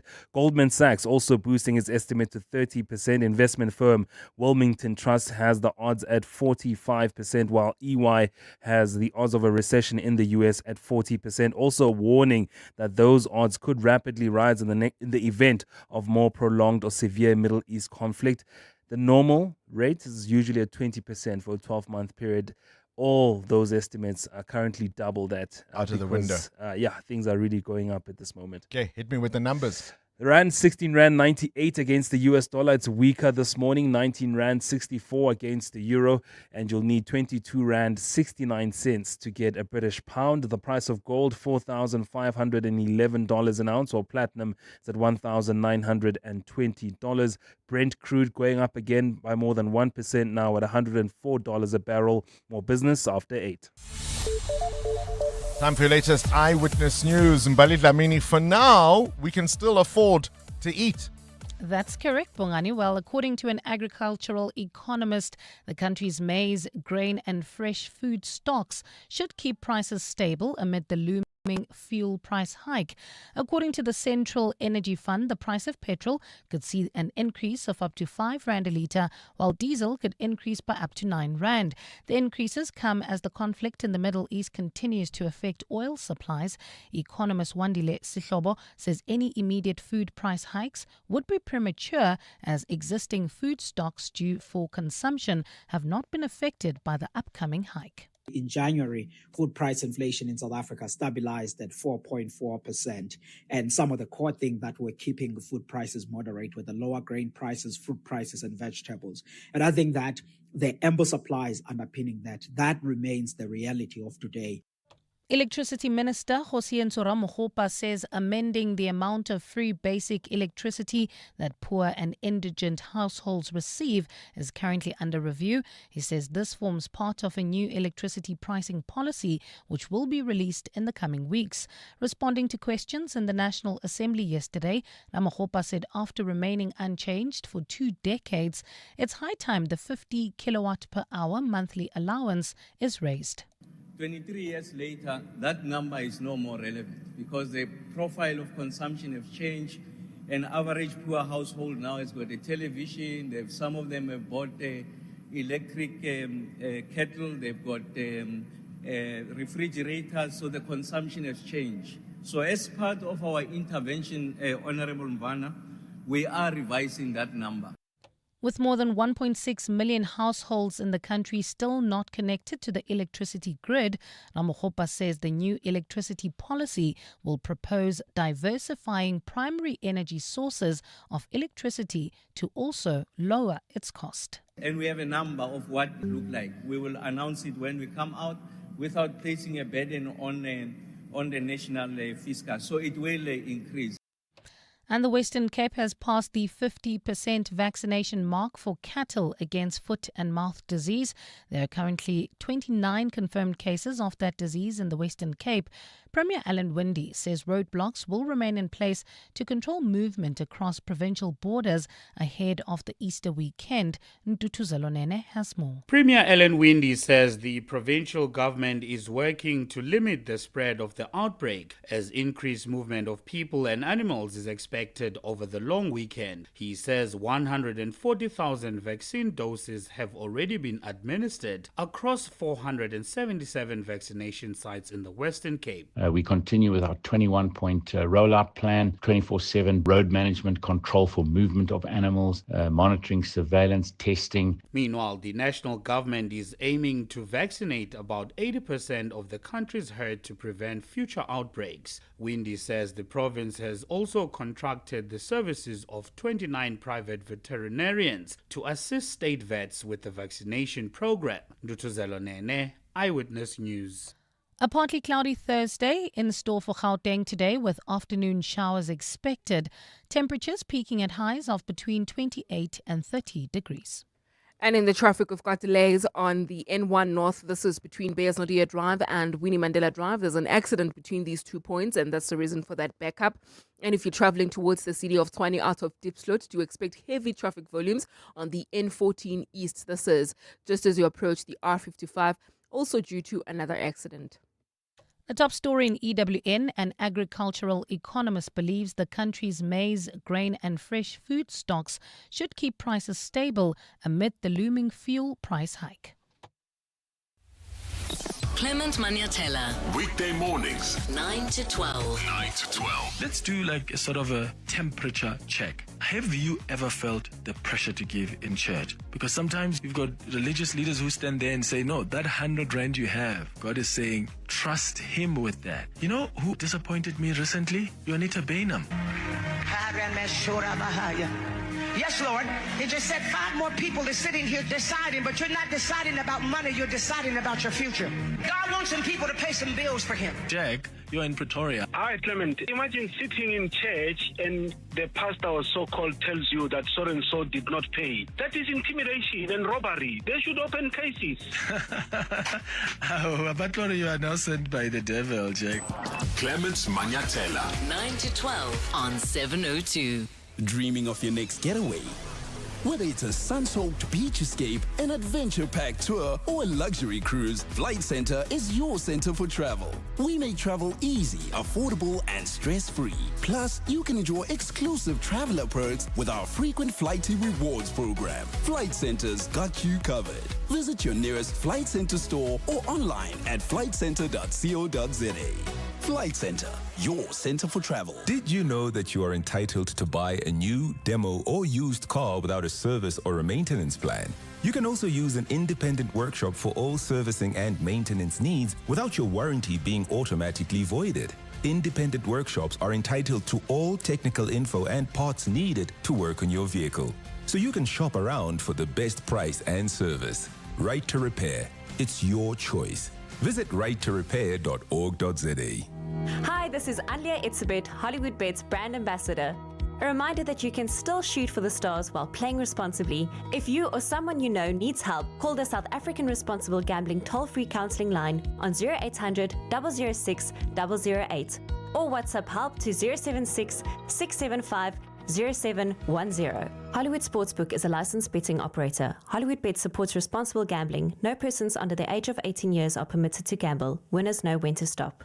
Do you suffer from heartburn and hyperacidity?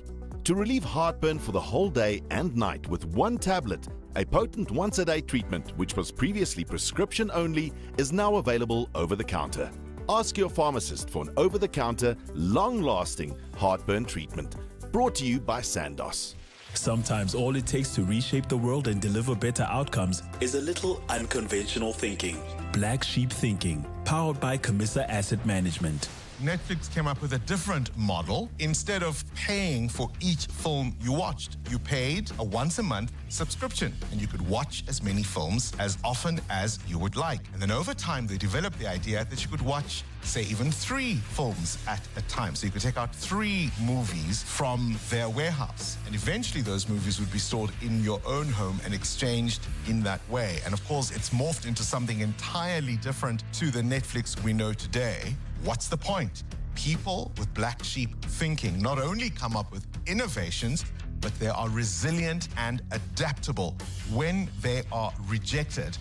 Black Sheep Thinking, every Tuesday on 702 Breakfast with Bongani Bingwa. Powered by Camissa Asset Management. Invest different. Camissa Asset Management is a licensed FSP on 702. 702. WhatsApp Bongani on 072 702 1702. Anonymous from the East Rand, good morning. Oh my goodness, hearing these people, excuses, excuses, excuses. They sound like cheating husbands, this ruling party of ours. I don't think there's anybody that seems to be a man or woman of integrity.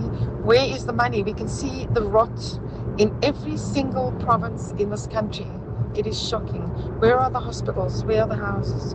Where are the schools? It is so sad. I am extremely sad today. And watching the Madlanka Commission has been an eye-opener. Anyway, have a lovely day, South Africa. Bongani, supply chain is the problem everywhere, and they need to go after Department of Health next. All of these posts being frozen, doctors not being employed, nurses not being employed, is because the money is being funneled into supply chain, into fruitless and wasteful expenditure, or just pure corruption. Yeah, ne? Cry the beloved country. 702. What's the question? What's the question is brought to you by Outsurance, a chance for you to win up to 3,000 Rand in cash. So first we'll give 1,000 for the answer and then 2,000 Rand for the question. SMS out to 45142 now and you could save on your car insurance. If you don't, ask Outsurance for 500 Rand. Nomsa has today's answer and I'm told already has a quote. So Nomsa, give it to us. Close the door. Close the door. I tell you what, we won't close the door on giving you 1,000 Rand. All thanks to Outsurance and 702. Close the door is the answer. What's the question? Call us if you know on 011 883 0702. EWN Sport. All right, we are going to the third umpire, Cindy Peluta. What did we call it last week? The longest VAR in sporting history. But yes. Senegal officially lodging an appeal at the Court of Arbitration for Sport to overturn CAF's decision to strip them of their AFCON title and awarding it to Morocco months after the final. A statement from the Secretary of State to Senegal's Prime Minister claimed the ruling contradicts the principles of sporting ethics, which is interesting because sporting ethics, you could then say, but you guys left the field. How ethical is that? But anyway, it's for the courts to decide now.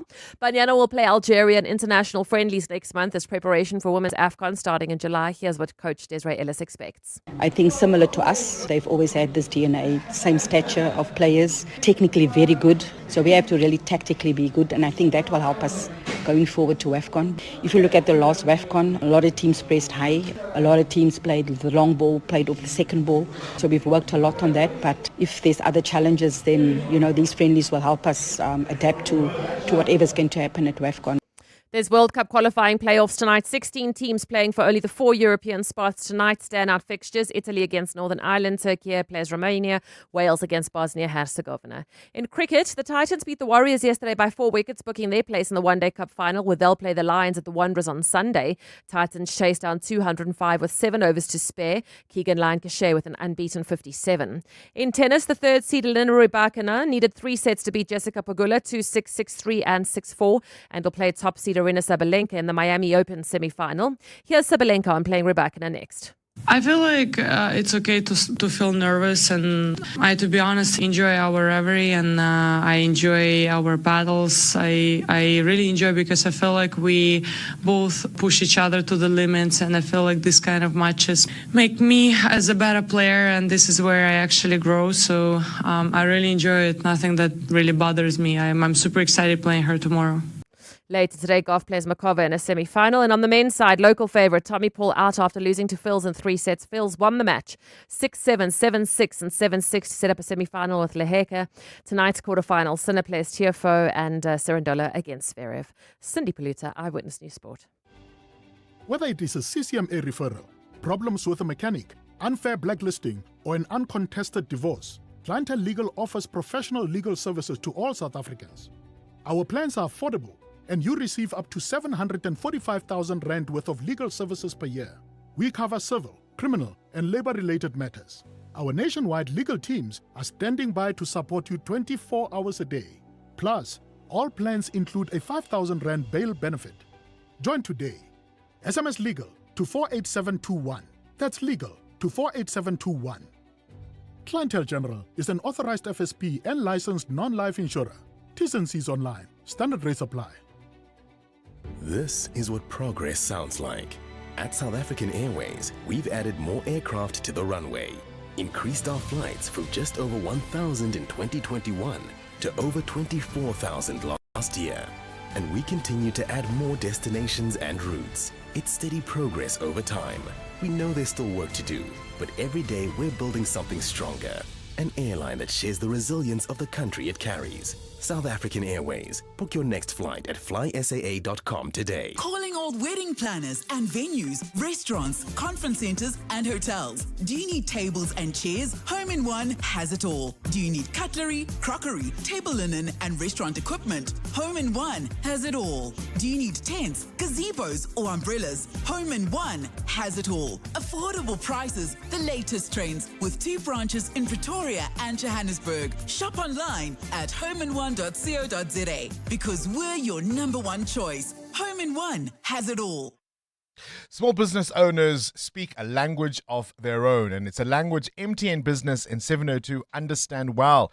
And that's why we're celebrating SMEs who walk that entrepreneurial talk in the 702 MTN Small Business Awards. From the townships to the suburbs and everywhere in between, small businesses are proving that big things can grow from bold ideas. If that sounds like your business or one you know, go to primemediaplus.com to enter or to nominate them. Because once we start talking about your business, who knows how much further it could go.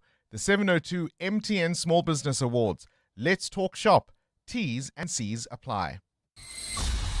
EWN Traffic. 13 to 8, the CWN Traffic brought to you by Peugeot. Pretty tough. Amo? Well, Bongani, people have been complaining about the delays on the N14 East. This is as you head towards Centurion. A major accident scene reported there as you come out of the Diepsloot area. It's causing about a 20-minute hold-up. So please, if you're traveling along this route, be on the lookout and try to avoid. You can still stick onto the N1 North via Midrand if you want to avoid that backlog. If you're traveling towards Midrand, delays on the N1 South leaving the city of Tshwane just as you approach the Flying Saucer interchange. And then, of course, we still have got those peak time pressure points like on the N1 North between Beyers-Naudé Drive and Winnie Mandela Drive, along with the Mark 1 North between Boyson's Road and Empire Road. More updates coming up. Stay tuned. There's more EWN on air, online, and on the EWN app. When your business needs strength, reliability, and serious capability, look no further than the Peugeot Professional Pickup Range. Built tough for South African conditions, Peugeot pickups are engineered for fleets, professionals, and the agricultural heroes who keep this country moving. From load capacity to fuel-efficient performance, these pickups work as hard as you do. So whether you're building, delivering, or farming, Peugeot has a model that's ready for the job. Visit your nearest Peugeot dealership today and power your business with the confidence of Peugeot Professional. Landtrek, it's pretty but tough. 702. What's the question? For 2,000 Rand in cash, all thanks to Outsurance. Please tell me what's the question. If the answer is close the door. Let's go to Debuho in Montana. Debuho, what's the question? Morning, Bongo. Today's question is, what's the famous hit from Teddy Pendergrass, who was born on this day in 1950? Yeah, I mean, that was the hit. We were in two minds. Do we accept a Teddy Pendergrass or a Marvin Gaye answer? Who would you choose? Who's your singer? The king of R&B of yesteryear, Debuho? TP or Marvin Gaye? It's a tough one. I'll tell you what, I'll let you ponder it along with what you're going to do with the 2,000 Rand. That's coming Thank your you. way. All thanks Thank to you. Outsurance and 702. Marvin Gaye, of course, topping the charts with I Heard It from the Grapevine, or I heard it through the Grapevine, beg your pardon, on this day, on Teddy Pendergrass's birthday. Which R&B king do you choose? Hey? Let's bring this day to a pleasant end. Girl, it's me and you now. I've waited all day long just to hold you in my arms. And just exactly like I thought it would be. Me loving you and you love. I've been really trying, baby. Trying to hold back this feeling for so long. And if you feel like I feel, baby, then come on. Oh, come on. Woo. Let's get it on. Ah, baby. Let's get it on. Let's love, baby. Oh, man. This is one of those Sunday battles, right? 702 Soulful Music battles. TP versus Marvin Gaye. Pushaza, there's an idea. There's an idea, Pushaza.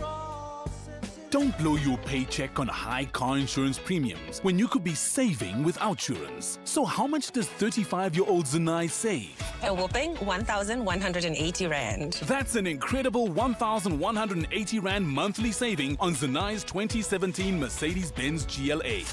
Get a quote now and see how much Outsurance could save you. SMS out to 45142. That's out to 45142. With Outsurance, I'm saving a whole 729 Rand. 729 Rand is a sweet saving on 32-year-old Parushka's 2020 Haval H2. And after 3 claim-free years, you get an out bonus. Yes, I'm ready for that out bonus. You also get benefits like 24/7 roadside assistance and loads more. Get a quote now and see how much money Outsurance could save you. SMS out to 45142. That's out to 45142. Licensed insurer in FSP. TCs and information online. Limits apply. On the go and your stomach suddenly not keeping up, that burn, bloating, or reflux could be symptoms of an ulcer. Stress can make it feel even worse. Ulcernic offers triple action relief by coating your stomach lining with a protective layer and works for up to 6 hours. No prescription needed. Choose between suspension, tablets, or effervescent tablets. Keep an eye on the shelf for Ulcernic's new packaging. A fresh new look on the outside, the same trusted relief on the inside. Visit the Ulcernic Facebook page for more. Are your nails discolored, brittle, crumbly, or appear ragged? Are they thickened or starting to lift off the nail bed? You may have a fungal nail infection, which can lead to discomfort, limit your activities, and have a negative impact on your social life because of the embarrassment. New Turbane Nail treats fungal nail infections by directly killing the fungus. It requires no filing before application and dries in about 30 seconds once applied. Ask your pharmacist about New Turbane Nail and say goodbye to fungal nail infections. The team's on a roll today. Let me focus on payroll. Duty calls in the kitchen. That's why I have a business insurer that is agile and on the ball all the time on all things. I chose My Way Business Insurance, getting 24/7 emergency service and saving on my premiums, plus my business assist to handle my admin. Visit myway.co.za or dial 0860 64 64 64 and get a quote today. My Way is a licensed non-life insurer and FSP. T's, C's and standard rates apply. My Way. Live your way. 702. 702. What's gone viral? With Kabazela. Time for the world of viral content now. Kabazela. Good morning to you, Bella. DVDs, VCRs, VHS. I can't even say it. VHS Retro tapes. Rewind. Yeah, this is a great one. So, some game developer has developed a game where you can be the manager of a video store. So basically, you accept, people come, they'll take the videos or the DVDs. You can sell them popcorn, slush puppies. You can charge them for late returns, a whole bunch of stuff, and you manage the store. And it's sitting at number 5 on the sort of the games list in terms of the most popular games. It's called Retro Rewind Video Store Simulator. Now, whatever, if you want to go play this, it's cool. And I would love to know who's playing it. Is it people that were from that generation, or if it's the younger generation who think, wow, this is so cool. You have to go and fetch your movies, to drive and get the movies rather than just downloading. So, I mean, there's obviously something here that's sticking with people or touching people. So I wanted us to go back to the days of visiting a Mr. Video or, the other brands, franchises that were around way back then. And, you could maybe, depending on your age, you may remember that you went and got the VHS tapes. Then you would get home and you would put them into the VCR. There's that beautiful sound where you put it and then the tape sort of gets swallowed and you just hear that noise, right? And then you turn it on, you watch the trailers, and then you might be sitting there thinking, okay, this is going to be a great movie, hey? And then there's something wrong with the VHS tape. It's, it starts making all those... exactly. So let's hear those stories this morning, those memories of walking into a video store, getting the VHSs or the DVDs, your late returns. What did you do when you had to, pay the fine? Did you find a different video store? Sure, one of those people. So there's so many memories there, eh, Bongles? Let's have some fun about I that. miss DVD gurus, they were called, and they were a special sort of, so the films you watch at the Nouveau, those are the films they had at DVD Gurus, and they were in Melville. Okay. And I used to hire those special films, not movies, films at films, DVD Gurus. What's your DVD or rental store story? EWN Traffic. This EWN Traffic brought to you by South African Airways. Get all-inclusive fares, your seat, your meal, your baggage, it's all in. Book at flysaa.com. On the N1 South, you were telling us about a crash, Amo? That's correct, Bongani. It's right near Allendale Road. It's slowing down traffic coming out of New Road. Please be on the lookout there. While heading towards the city of Tshwane, we still have got delays on the N14 East. This is between the R55 and the Brakfontein interchange. More updates coming up. Stay tuned. There's more EWN on air, online, and on the EWN app. This is what progress sounds like. At South African Airways, we've added more aircraft to the runway, increased our flights from just over 1,000 in 2021 to over 24,000 last year. And we continue to add more destinations and routes. It's steady progress over time. We know there's still work to do, but every day we're building something stronger. An airline that shares the resilience of the country it carries. South African Airways. Book your next flight at flysaa.com today. 702 Feedback with Rupfiwa Kone. Rupfiwa Kone? Yeah, bo. Did you hire DVDs? We never used to hire DVDs. We used to purchase them and keep them for ourselves. So it was more beneficial to us. When my daughter was growing up, it was a really special treat to take her to the local video town to go choose a movie. She had the ones that, she could keep, but she also enjoyed the treat of let's go hire.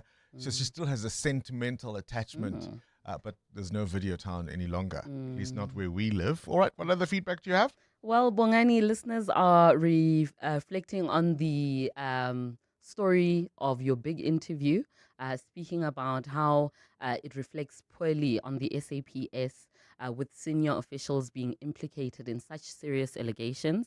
It undermines the very law and the principles that the institution is meant to uphold.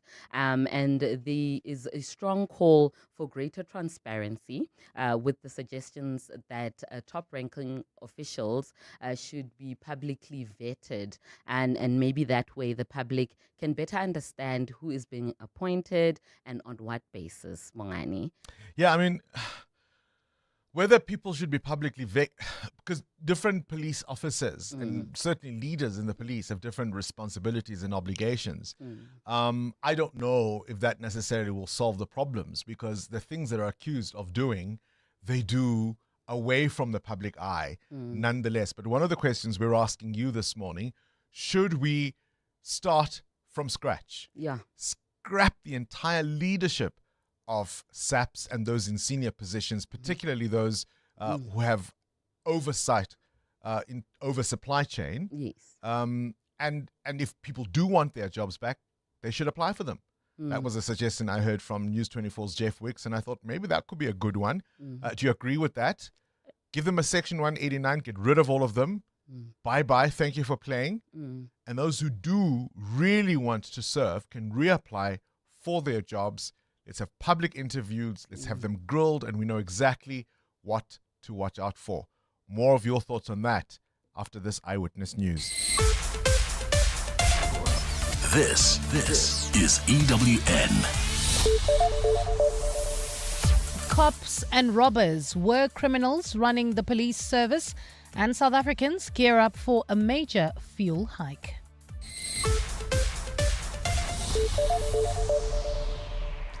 Good morning, I'm Bali Dlamini. Calls are mounting for action to be taken against National Police Commissioner Fani Masemola. The DA says Masemola must immediately be placed on precautionary suspension. The party says action must be taken over his alleged links to a dodgy police tender awarded to alleged crime kingpin Vusumuzikat Matlala. Yesterday, Masemola was served with a summons to appear in court next month on charges related to this contract.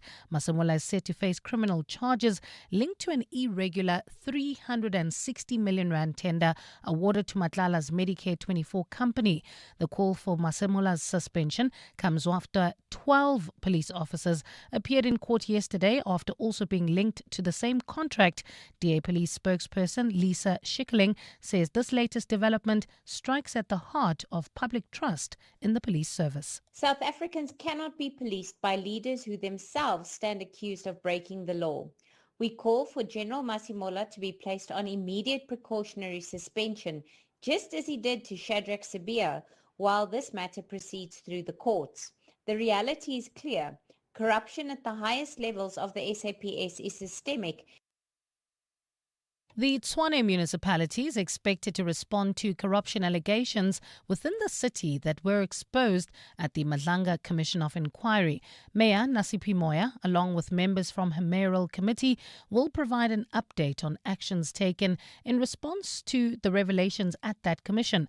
Testimony at the Madlanga Commission shows how senior officials allegedly colluded with shady businessmen to manipulate tenders and defraud the municipality of millions of rands.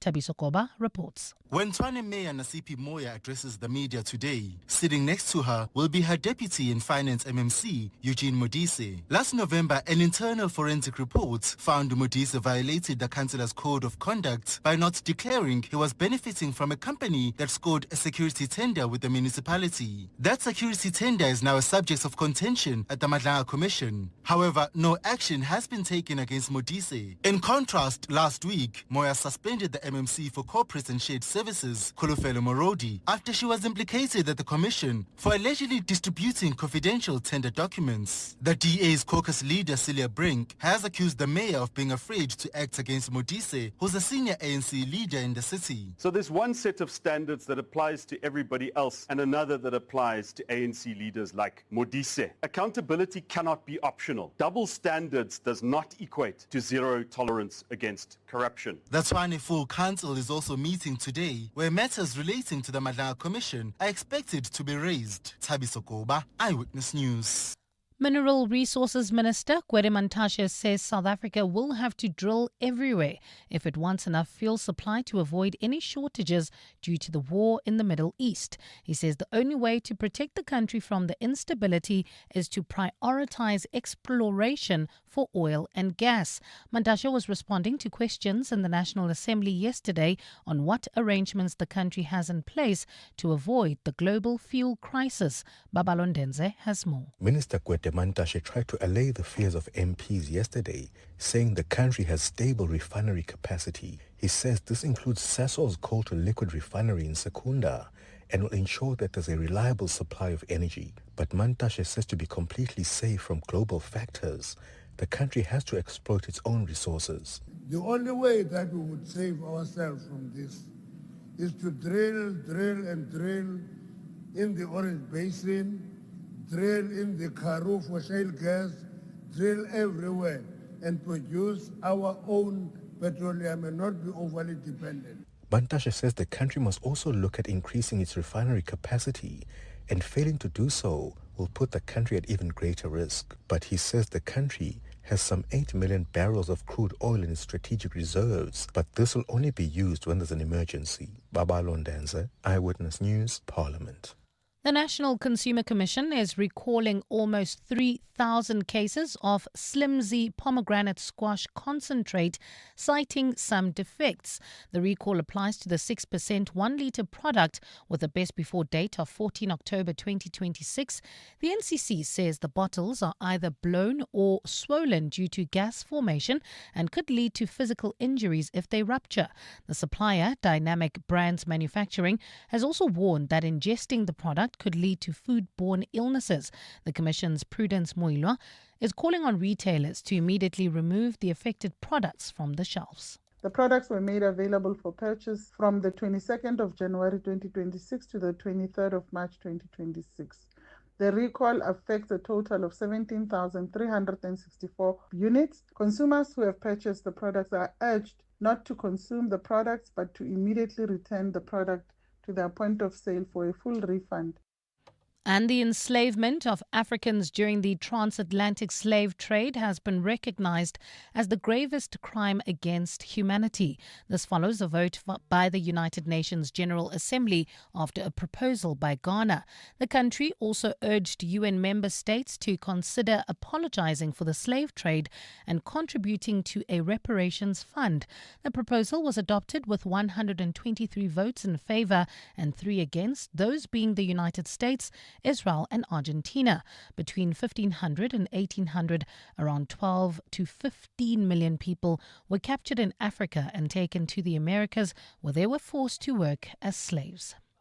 Gold is trading at $4,521.28 an ounce. The rand is at 16.98 to the dollar, 22.69 to the pound, 19.65 to the euro, and Brent crude oil is at $103.73 a barrel. And in the traffic, we've got delays on the R24 East. This is leaving the Kilulis interchange towards Edenville. We've got an accident reported there. It is causing heavy traffic volumes. There's also queuing traffic on the R24 East as well as the N12 West, rather. Delays from Edenville Road towards the N12 merge. Please be on the lookout there. And in your sport, Senegal, trying to get their AFCON trophy back, have officially lodged an appeal to the Court of Arbitration for Sport. One last chance for European sides to book their place at the World Cup tonight. And the Titans will play the Lions in the One Day Cup final at the Wanderers this Sunday. A partly cloudy Thursday in Gauteng with afternoon showers and thundershowers expected. Lows of between 16 and 18 degrees and highs of between 28 and 30. The top story in EWN this hour: calls are mounting for action to be taken against National Police Commissioner Fani Masemola. EWN, in touch, in tune, and independent. For the latest, visit ewn.co.za or download the EWN app. This is Breakfast with Bongani Bingwa on 702. Let's walk the talk. What are your thoughts? The enslavement of Africans during that transatlantic slave trade now being recognized as the gravest crime against humanity. This is a vote from the United Nations General Assembly following a proposal by Ghana. Ghana also wanting UN member states to consider apologizing for the slave trade and contributing to a reparations fund. 123 votes were in favor, 3 against. Any surprises that it was the US, Israel and Argentina who said no? Or does that surprise you? Perhaps a more bigger question: is that one of the things that has made the UN what it has become? I'm not for a second suggesting the transatlantic slavery was not something to be condemned. Of course it must. But Is it easier for the UN to deal with that, something from the past, rather than some of the crimes against humanity happening today? This is Breakfast with Bongani Bingwa on 702. Let's walk the talk. Wow, Kabizele and Bongani, such beautiful memories you're bringing up. I used to hire, I remember Mr. Video used to have a special where you can rent 7 movies for 69 Rand for 7 days. Oh, that was always a treat. I'd watch all these seasons of Lost, of Heroes, Harry Potter 1, 2, 3. Ah, that was so beautiful. Hector and Midrand. Bongani and the team. My story is actually really funny because this was linked. The idea of having DVDs was such a privilege, and it coincided with us moving out of the Kasi, and we still have like this big bookcase like thing where we all were told, listen, pick your favorite DVDs. We now can afford to have DVDs in the house, and we bought a hell of a lot of DVDs, and it's still up there in my parents' house upstairs. But like, it actually brings back fond memories, like Blu-ray when it came out. Like, we had a collection of those added to that collection. Yeah, Mo from Pretoria. Morning, Bongles. This is Angel from Johannesburg. When I was younger in the 80s, I was dating a guy who'd always seen all the videos in the store, and he didn't ever want me to cut my hair or drink any beer or all of it. But then the day that we broke up, I went to the hairdresser, cut my hair. I went and drank a beer in the middle of the day, and I went to the video store and hired at the same time 7 VHS videos that I'd been dying to see. Oh, man. Bring back those. Not everything about the past was all that bad. Was it, right? Not everything about the past was all that bad. My daughter still remembers those days where we would go and she could choose whatever video she wanted to watch. The most interesting thing for me is that people used to actually hire and return them. That was the whole point, yes. And return them and not keep them in their homes. I don't see that happening today. I don't see people hiring a DVD, right? And returning it. And no. No, we were very responsible Loyal people, right? We were very responsible people. Plus, they had all your details, so they'd find you. You know what I mean? You didn't just go, hi, I'm give me a DVD. You're with Bongani Bingwa. 702 weekday mornings, 6 to 9 a.m. A little earlier, of course, we spoke to the Portfolio Committee Chair in Parliament. This is, of course, on higher education and training. And the issues we were dealing with were around the Auditor General's concerns around weak internal controls, governance failures, and a lack of consequence management. This is to do with the higher education and training SETA, where over 600 million rand cannot be verified, or at least expenditure thereof. Karabo Gaugau is the DA's national spokesperson and also, of course, is part of the Higher Education Portfolio Committee and joins us now. Always a pleasure to have you on the show. Thank you for talking to us. Thank you so much, Abdu Bongani. Good morning, and good morning to your listeners. What are your concerns around this? When we spoke to Tebogo Letsie, who is, of course, the chair of the Portfolio Committee, he says, look, this happened in the last term. There's still some questions to be answered. But yes, this was irregular expenditure. It doesn't mean the money disappeared. It just means the spending cannot be verified. So more questions to be answered for sure, but perhaps not quite as worrying as it may have been understood, or at least as I understood it. So what must worry the Republic more is Tebogo playing goalkeeper for ANC cadres who are chowing state funds like there's no tomorrow. It is absolutely troublesome that a chairperson of a portfolio committee will choose to gaslight the Republic instead of owning up to the fact that his organization has stacked the seaters with cadres that have only performed one purpose: chowing state funds, looting instead of skills development. And while Tebogo does what he does, not today at 10 o'clock I will be at the Cape Town police station. I'm going to open a criminal case against the accounting authorities of the ETDP SETA because the Auditor General has been clear, Abdi Bongani. The money, there's no trace of the money. The records of how that money was spent are missing. The Auditor General can't even explain illegal. I want to make it simple. If I give you 100 rand, Abdi Bongani, and I say, go buy a loaf of bread, 2 liter cocoa, and fish and chips, right? Yeah. You should have a slip that shows that you bought those things. On top of having a slip, you must have the bread, cocoa, and the chips. In this case, the Auditor General is saying she does not know where the bread is. She can't see the bread. She can't see the coke. She can't see the chips. Neither can she see the slip. But what she knows is that the money is gone. So it did go poof and disappeared. So what about the role of the acting CEO? Because that's been one of the questions that has been raised. This is now one Ms. Nokukanya Mafahla, who was the chief financial officer throughout the period when this money would have been spent. So look, the criminal charges that I'll be laying are against each and every accounting authority or executive that was at the helm of the 2024-2025 financial year, because this is the financial year that the Auditor General has flagged, has found these findings to relate to.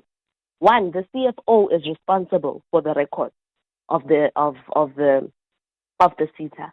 The CFO, the CEO, the COO, the whole lot of executives, including the board, are responsible for making sure that they know how the money is being spent.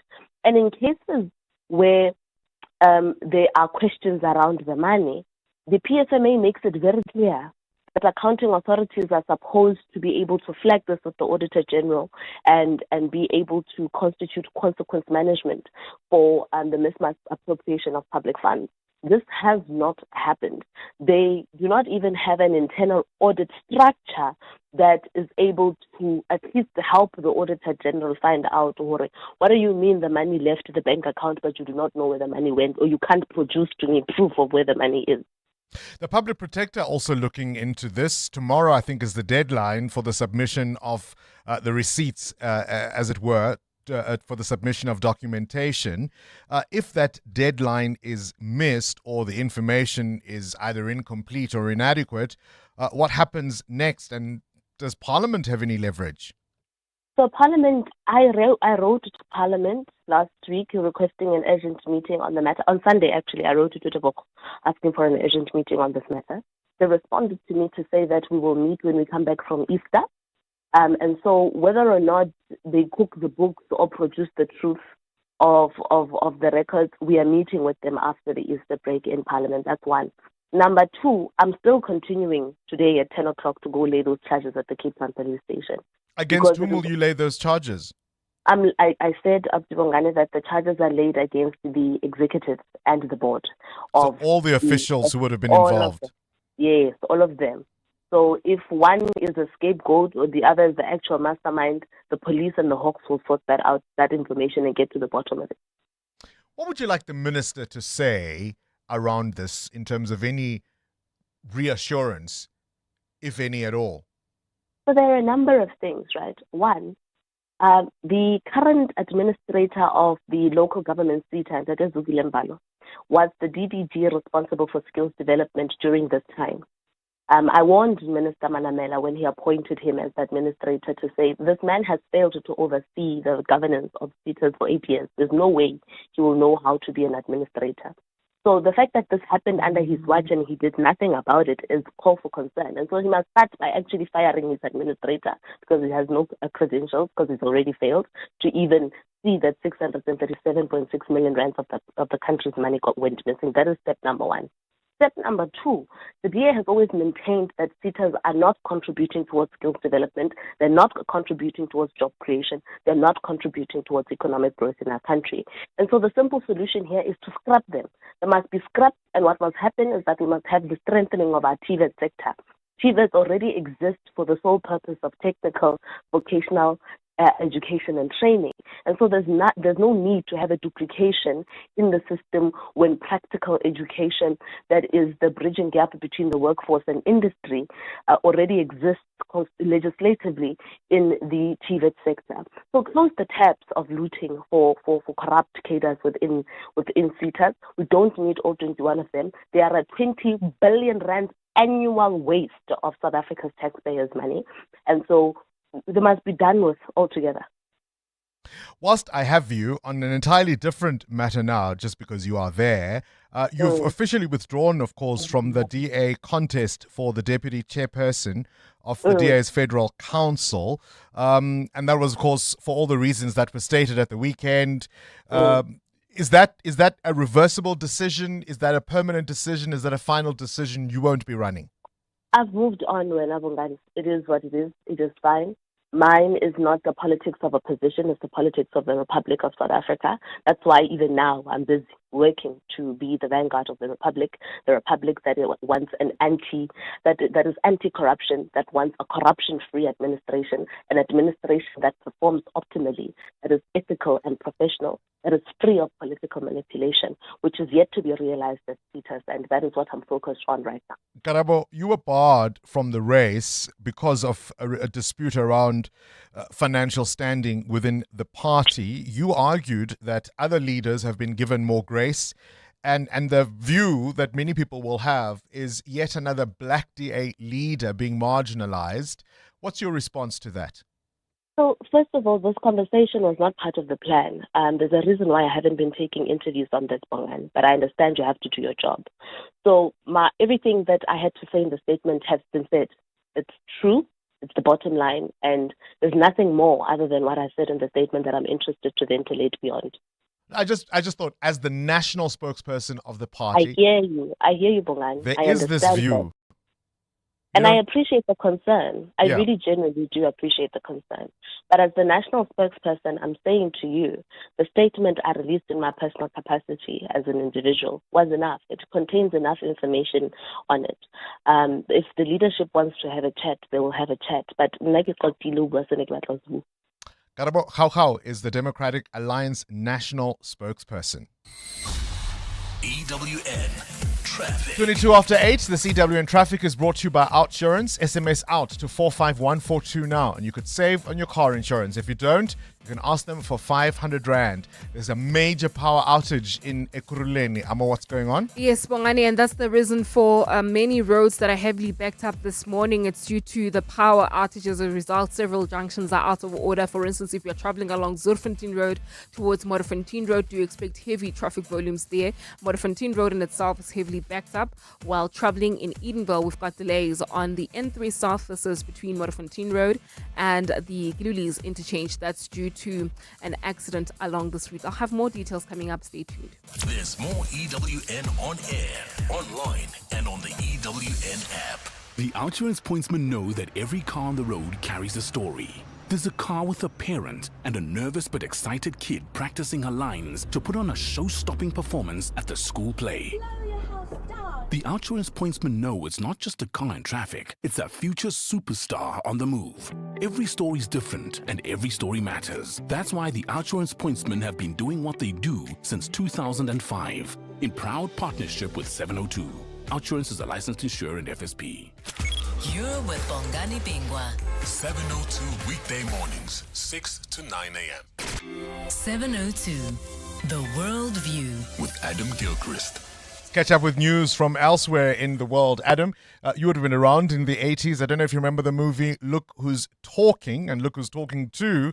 I imagine we could call this one Look Who's Not Talking. Yes, or are they? Yes, you don't need John Travolta and was it Kirstie Allen? Was Yes, she the yes other one indeed. Kirstie Alley. Kirstie Alley, that's it. Yeah, absolutely. Yeah, they don't appear to be taking part in this particular exchange, but we do have Donald Trump overnight telling us that absolutely Iran wants a deal. They just don't want to admit they want a deal, whilst Iran is immediately saying no, they have not taken part in any negotiations. And also, when Donald Trump says, if they admitted to a deal, it might mean the leaders get toppled by the people. Well, isn't that what you wanted in the first place? But The contradictory quotes of Donald Trump have been extraordinary. There's a much bigger catalogue than this, but these are all some serious change your tune moments in the last 3 weeks alone. We've won the war. It will be a short-term excursion. The war will be over very soon. We're not leaving until the job is finished. Add all those up, do they make sense? We don't need any help. I'm demanding countries come in to protect the Strait of Hormuz. It's their territory. Well, no, the Strait of Hormuz does not belong to Germany or Denmark. Oil prices will come down. They told me oil prices will go up. I was offered 2 aircraft carriers by the UK Prime Minister. We don't need them. Joining after the war is already won. You don't need a ceasefire when you are literally obliterating the other side. That's only a couple of days ago.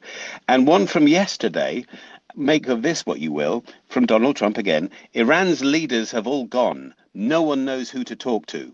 But we're talking to the right people. I don't know. Do you? Yeah, my favorite was when he was asked about, didn't you say you obliterated their nuclear capabilities last year? And then he says, yeah, but that doesn't mean they can't go dig and find things. And then it's, well, do you want to look up the word obliterated?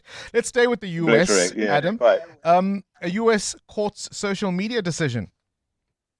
Yeah, and you wonder about the knock-on effect of this. So what we have here is a Los Angeles jury handing down an unprecedented win for a woman who sued Meta and YouTube. Basically, she blamed them for a childhood addiction to social media and said it has seriously harmed her mental health.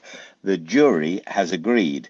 A young woman known in court as Kaylee, I don't know if that's her real name, I don't think anyone does, but 20-year-old Kaylee has been awarded $6 million compensation, could get another $30 million in damages potentially. And specifically, the jury agreed that Meta was 70% responsible and YouTube 30% responsible for the harm that has been caused by social media. We know that there have been all sorts of bad effects, all sorts of reports telling us about anxiety and depression from too much time, etc., etc. So given that a jury has now ruled on this, the implications in America are potentially thousands, maybe even hundreds of thousands of similar cases, which will be very expensive and much more than just $6 million.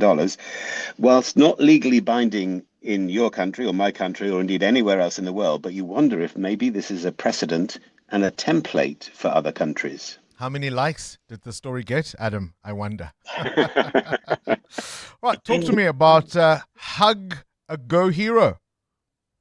Yeah, a Hug-a-Go hero who's just won the George Medal in the UK for an act of civilian gallantry.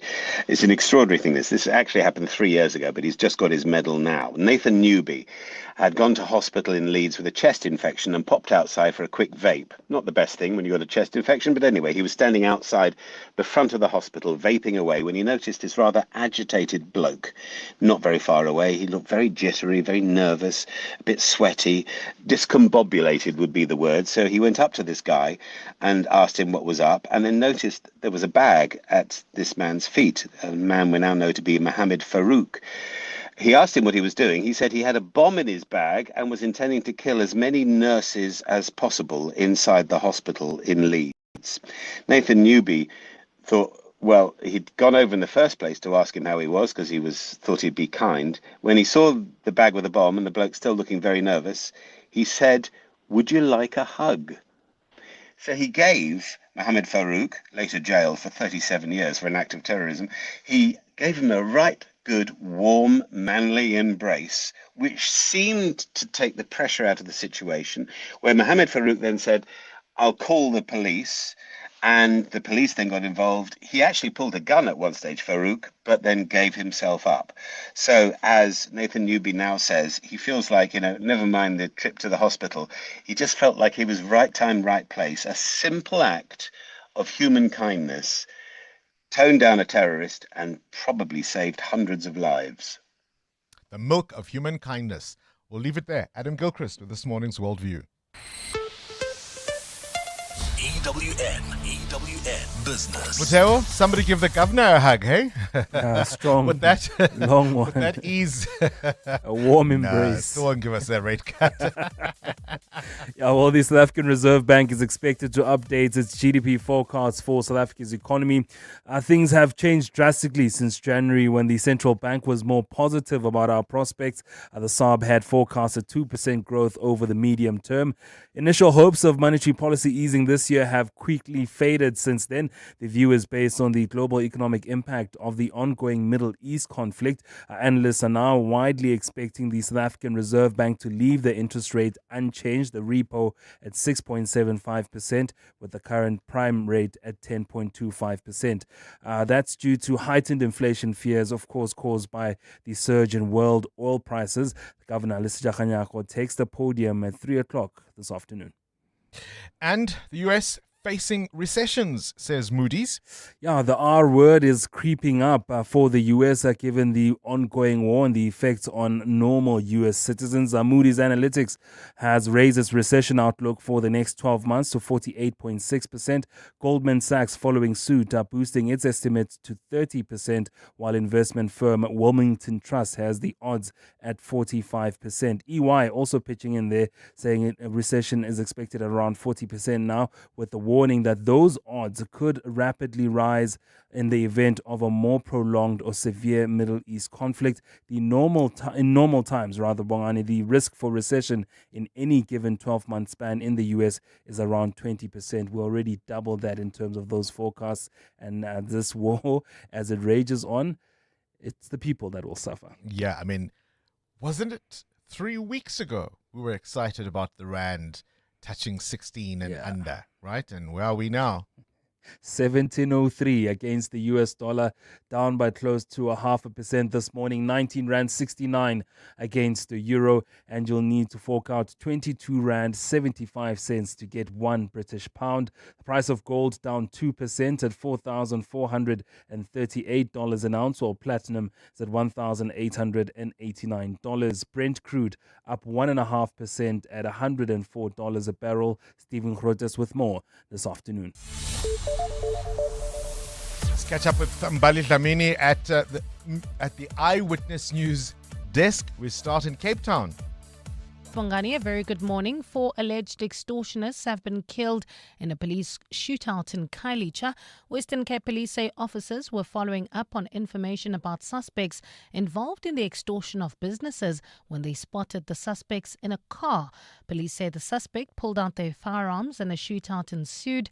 3 firearms were recovered at the scene. The Independent Police Investigative Directorate is probing the shooting. The NPA says it will not get involved in a dispute between the man accused of killing a witness who appeared before the Madlanga Commission as well as his legal team. Matipandile Sotheni, who appeared in the Brakpan Magistrates Court is accused of murdering Marius van der Merwe in December last year in full view of his family. Sotheni lashed out in the dock following the postponement of his case, claiming he had no hand in that murder.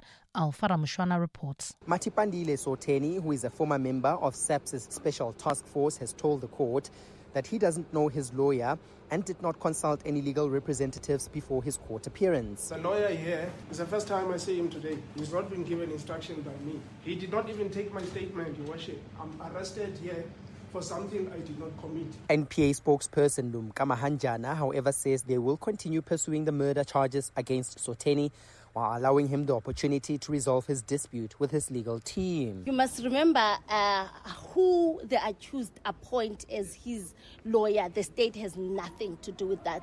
The lawyers come on record and tell the state that they'll be representing the accused. Sotheni will return to court in May to continue his bid for bail. Alpha Ramshwana, Eyewitness News in Brakpan. The case against 5 suspects linked to a shooting inside the Wynberg Magistrates Court last year has been transferred to the Western Cape High Court. Shireen Matthews, Abubakar Adams, Brian Boyson, Wene Farao and Vuisani Zengetwa made their appearance in the Wynberg Magistrates Court yesterday. They are alleged to have orchestrated the hit on taxi operator Dingalomoya Qinzo in April last year. Ntutuzelo Nene has more. Shireen Matthews is accused of being the mastermind behind the hit on Dingalomoya Qinzo. Brian Boyson allegedly organized the firearms used in the attack, while Wene Farao is accused of smuggling the weapons into the court building. Abubakar Adams and Vuisani Zengetwa are believed to have carried out the shooting. The alleged Junkie Funky Kids gang members face charges including murder, premeditated murder and other gang-related offences. Ndutuzelo Nene, Eyewitness News. And ousted Venezuelan President Nicolas Maduro is expected back in a New York court today. This will mark his second appearance before a U.S. court since his capture by U.S. forces in January. Maduro and his wife have been held in a Brooklyn jail since their capture on allegations including drug trafficking. Maduro has declared himself a prisoner of war and pleaded not guilty to the charges he faces. Today's hearing will likely see Maduro push for the dismissal of the case against him as lawyers tussle over who will be paying the former leader's legal fees. A partly cloudy Thursday in store for Gauteng today with afternoon showers expected. Temperatures peaking at highs of between 28 and 30 degrees. And in the traffic, we've got delays on the M1 South between the Baku interchange and Corler Drive. There's also queuing traffic on the N12 West. This is between Edenville Road and the Kilulis interchange. The top story in EWN: 4 alleged extortionists have been killed in a police shootout in Khayelitsha.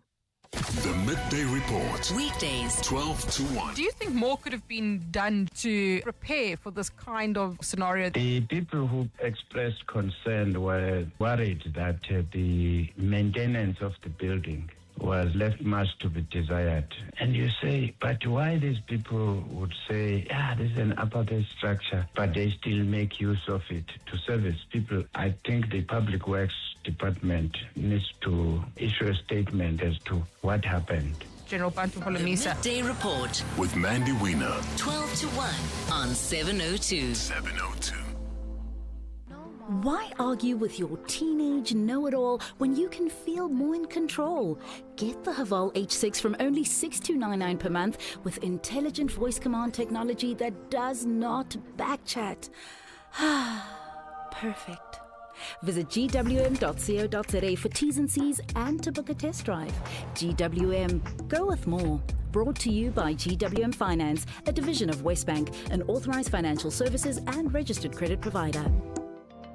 Get ready for bigger and better savings at Dis-Chem. We're bringing you more value and more reasons to shop.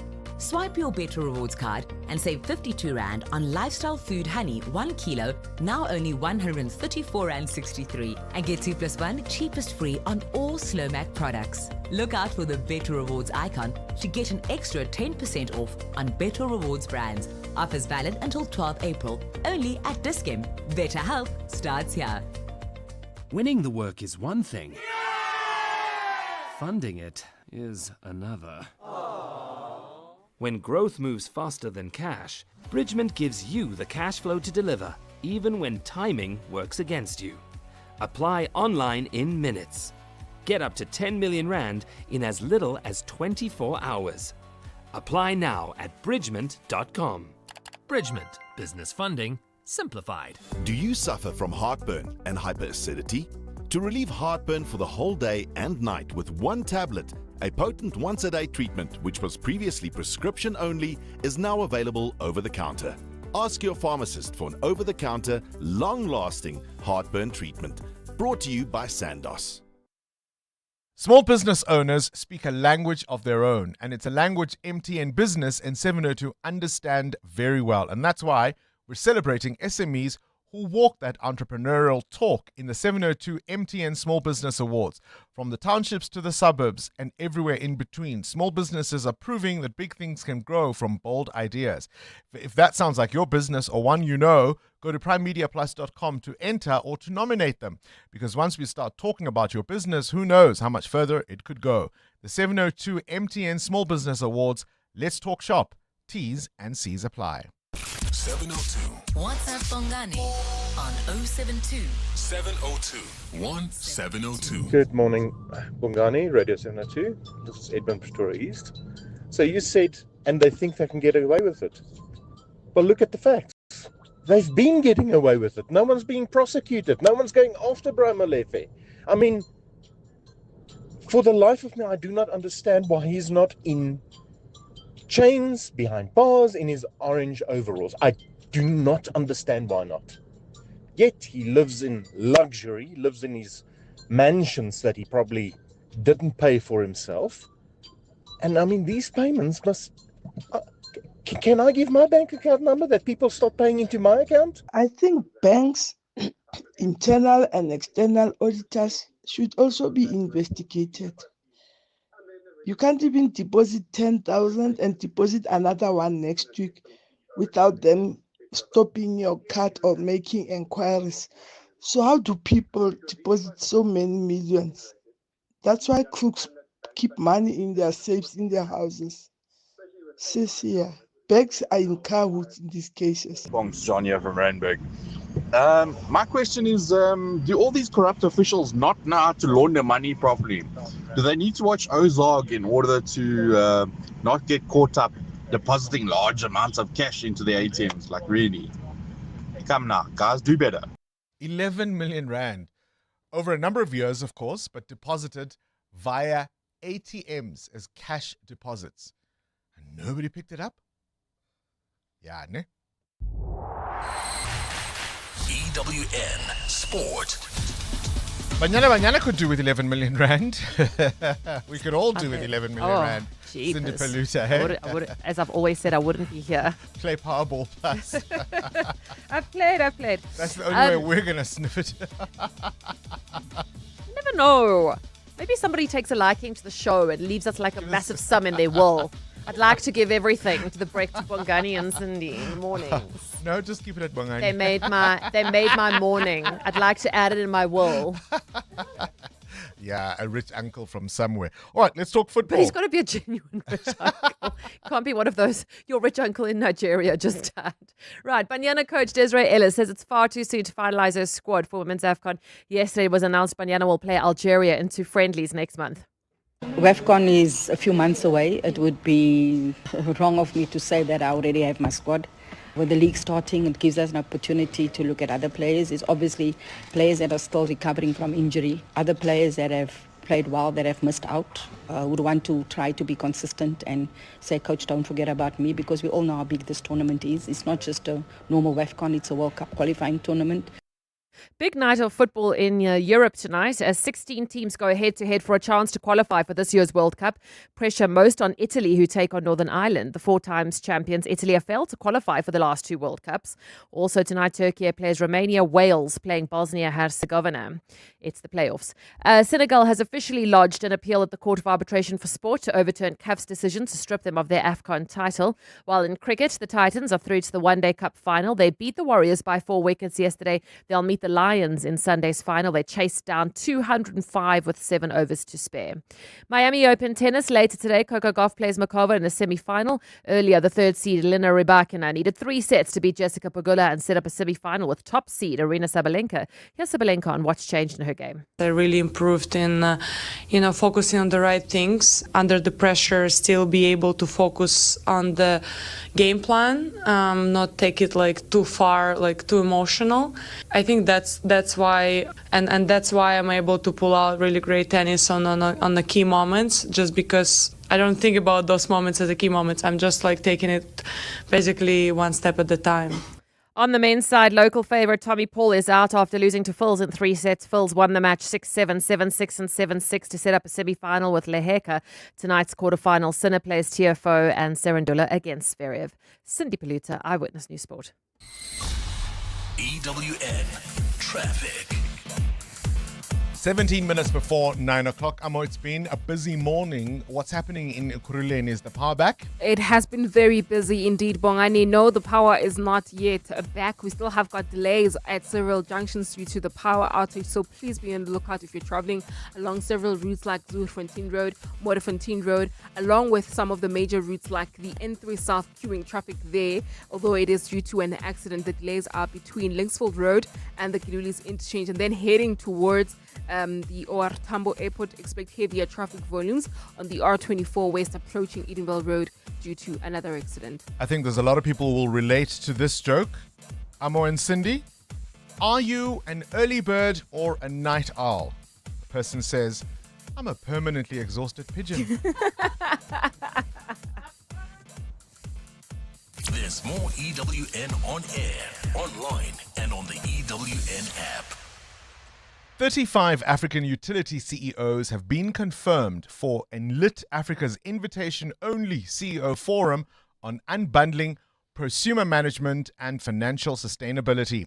This executive experience features project briefings, deal rooms, and ministerial dialogues from the 19th to the 21st of May at the Cape Town International Convention Centre. Smart Steve from Momentum. Hello. Stevie, it's Clinton Myers, the Minister of National Treasures. Mr. Minister, how can Momentum Insure help you? This economy is not helping with the cost of my gusheshe, my tires, man. Just get Momentum Insure's safety returns and get up to 30% cash back, even if you claim. Is it true? Stru's Bob, Mr. Minister. Visit momentum.co.za or call 0860 006 784. Momentum Insure, keeping you safe on your journey to success. Momentum Insure is an authorized non-life insurer. T's and C's apply.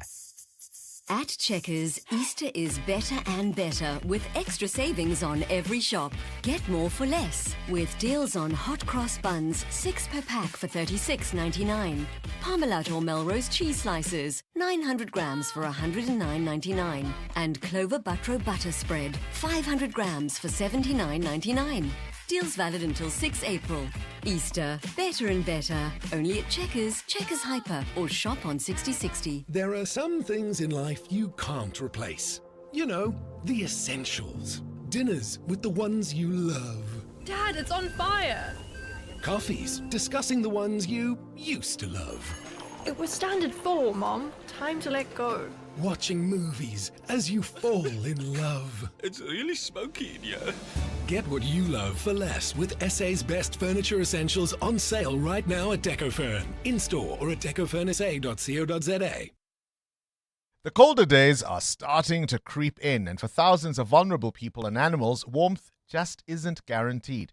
The Dis-Chem Foundation's Blankets Plus campaign is back for its 10th year to deliver winter essentials like blankets, beanies, and gloves to those who need them the most. So today on Afternoon Drive with John Pullman, they'll speak to people behind this heartwarming campaign.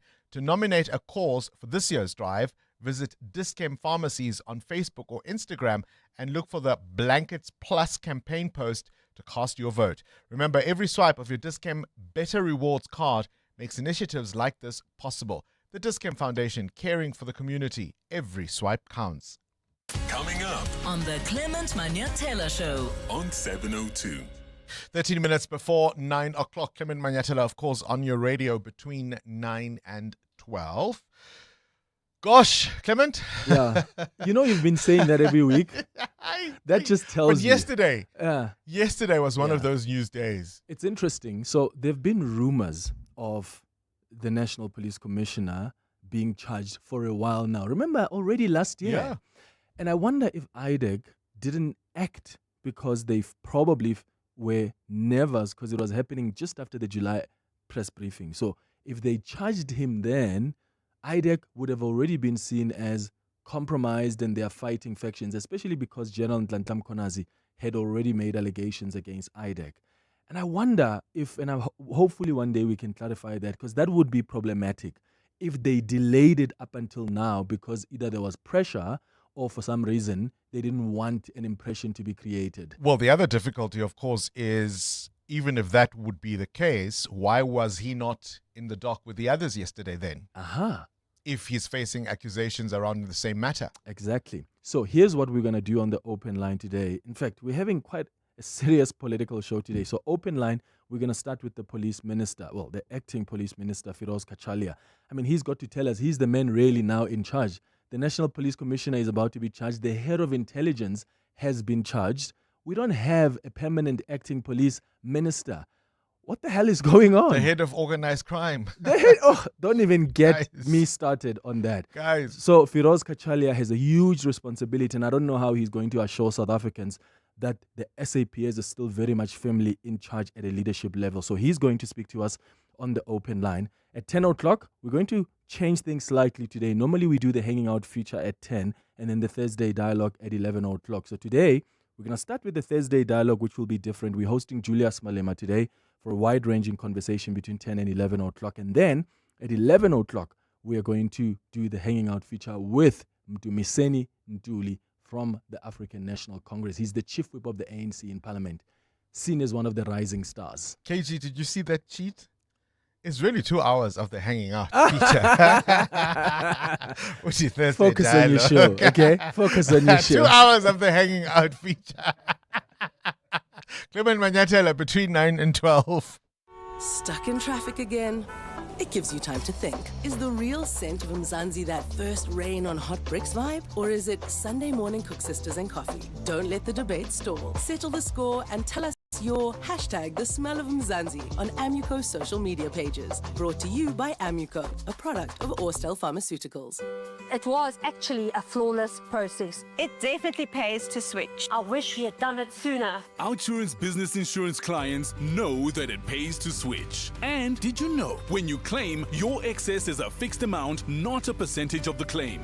For beauty salons, convenience stores, and all other businesses. Get a quote today and see why it pays to switch to Outsurance Business Insurance. Visit outsurance.co.za or call 08600 60,000 today. Licensed insurer and FSP. TCs and information online. Hi, this is Carol Shabalala, Hollywood Bet's brand ambassador. It's more fun when it's for fun. Playing responsibly is always a winning strategy. If you or someone you know needs help, call the South African Responsible Gambling toll-free counseling line on 0800 006 008 or WhatsApp help to 076 675 0710. Hollywood Sportsbook is a licensed betting operator. Hollywood Bet supports responsible gambling. No persons under the age of 18 years are permitted to gamble. Winners know when to stop.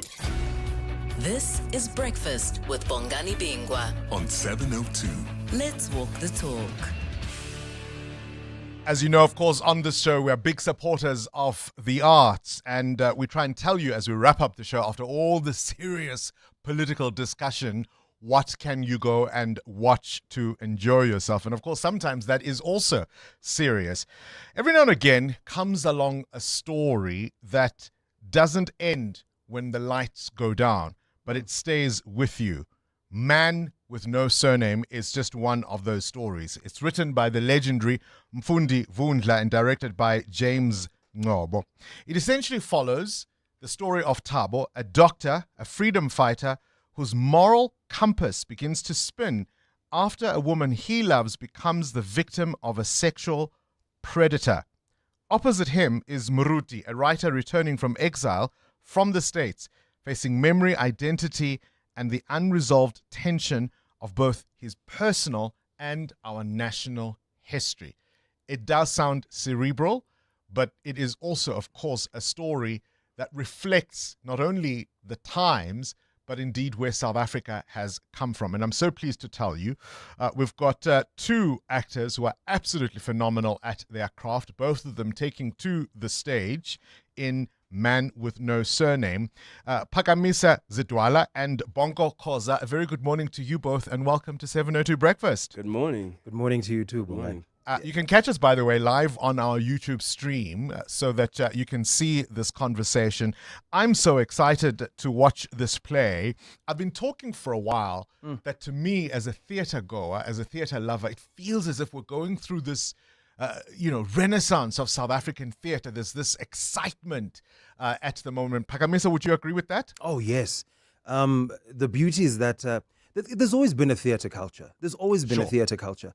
And but what's beautiful about this particular piece is how Mfundi Mvundla has put these two characters on stage. I mean, usually it's, we theatres are dealing with certain topics and whatnot, but now you've got two intellectuals on that stage. You know what I mean? So the way they talk, the way they banter, it now just transgresses. It just goes up and transcends to another level of just a different form of entertainment that we're not used to. Bonko, I mean, for a long time, the feature of South African theatre in terms of what people thought about was around struggle theatre, as we used to call it. Right. These stories don't necessarily get away from that, but at the same time, they're telling the realities we face today. What excited you about this project? I think for me, what excited me, obviously, I think with any artist, it's the ensemble, right? It's the team that puts it together, working with Phakamisa, on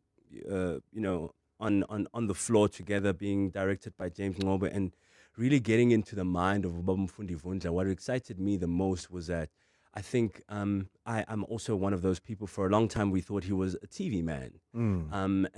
When we got to know him and working in the process, we learned that he's been a playwright for a very long time in America. Doing off-Broadway, writing plays. In fact, playwriting was from what I understand, was his first love of how he got into the arts, and being able to help him facilitate this process of bringing his passion onto the stage, and in a country where he's become so acclaimed and so legendary, that became my first drawing point to the project. You talk about the ensemble. Who was cast first, and did that influence your decision to say yes? I think we were both in the same process. So we probably got the call on the same day. But as soon as I heard it was Paga, I've known Paga for about 11 years. 11 years, yeah. We worked on a project called Roots for BBC back in the day.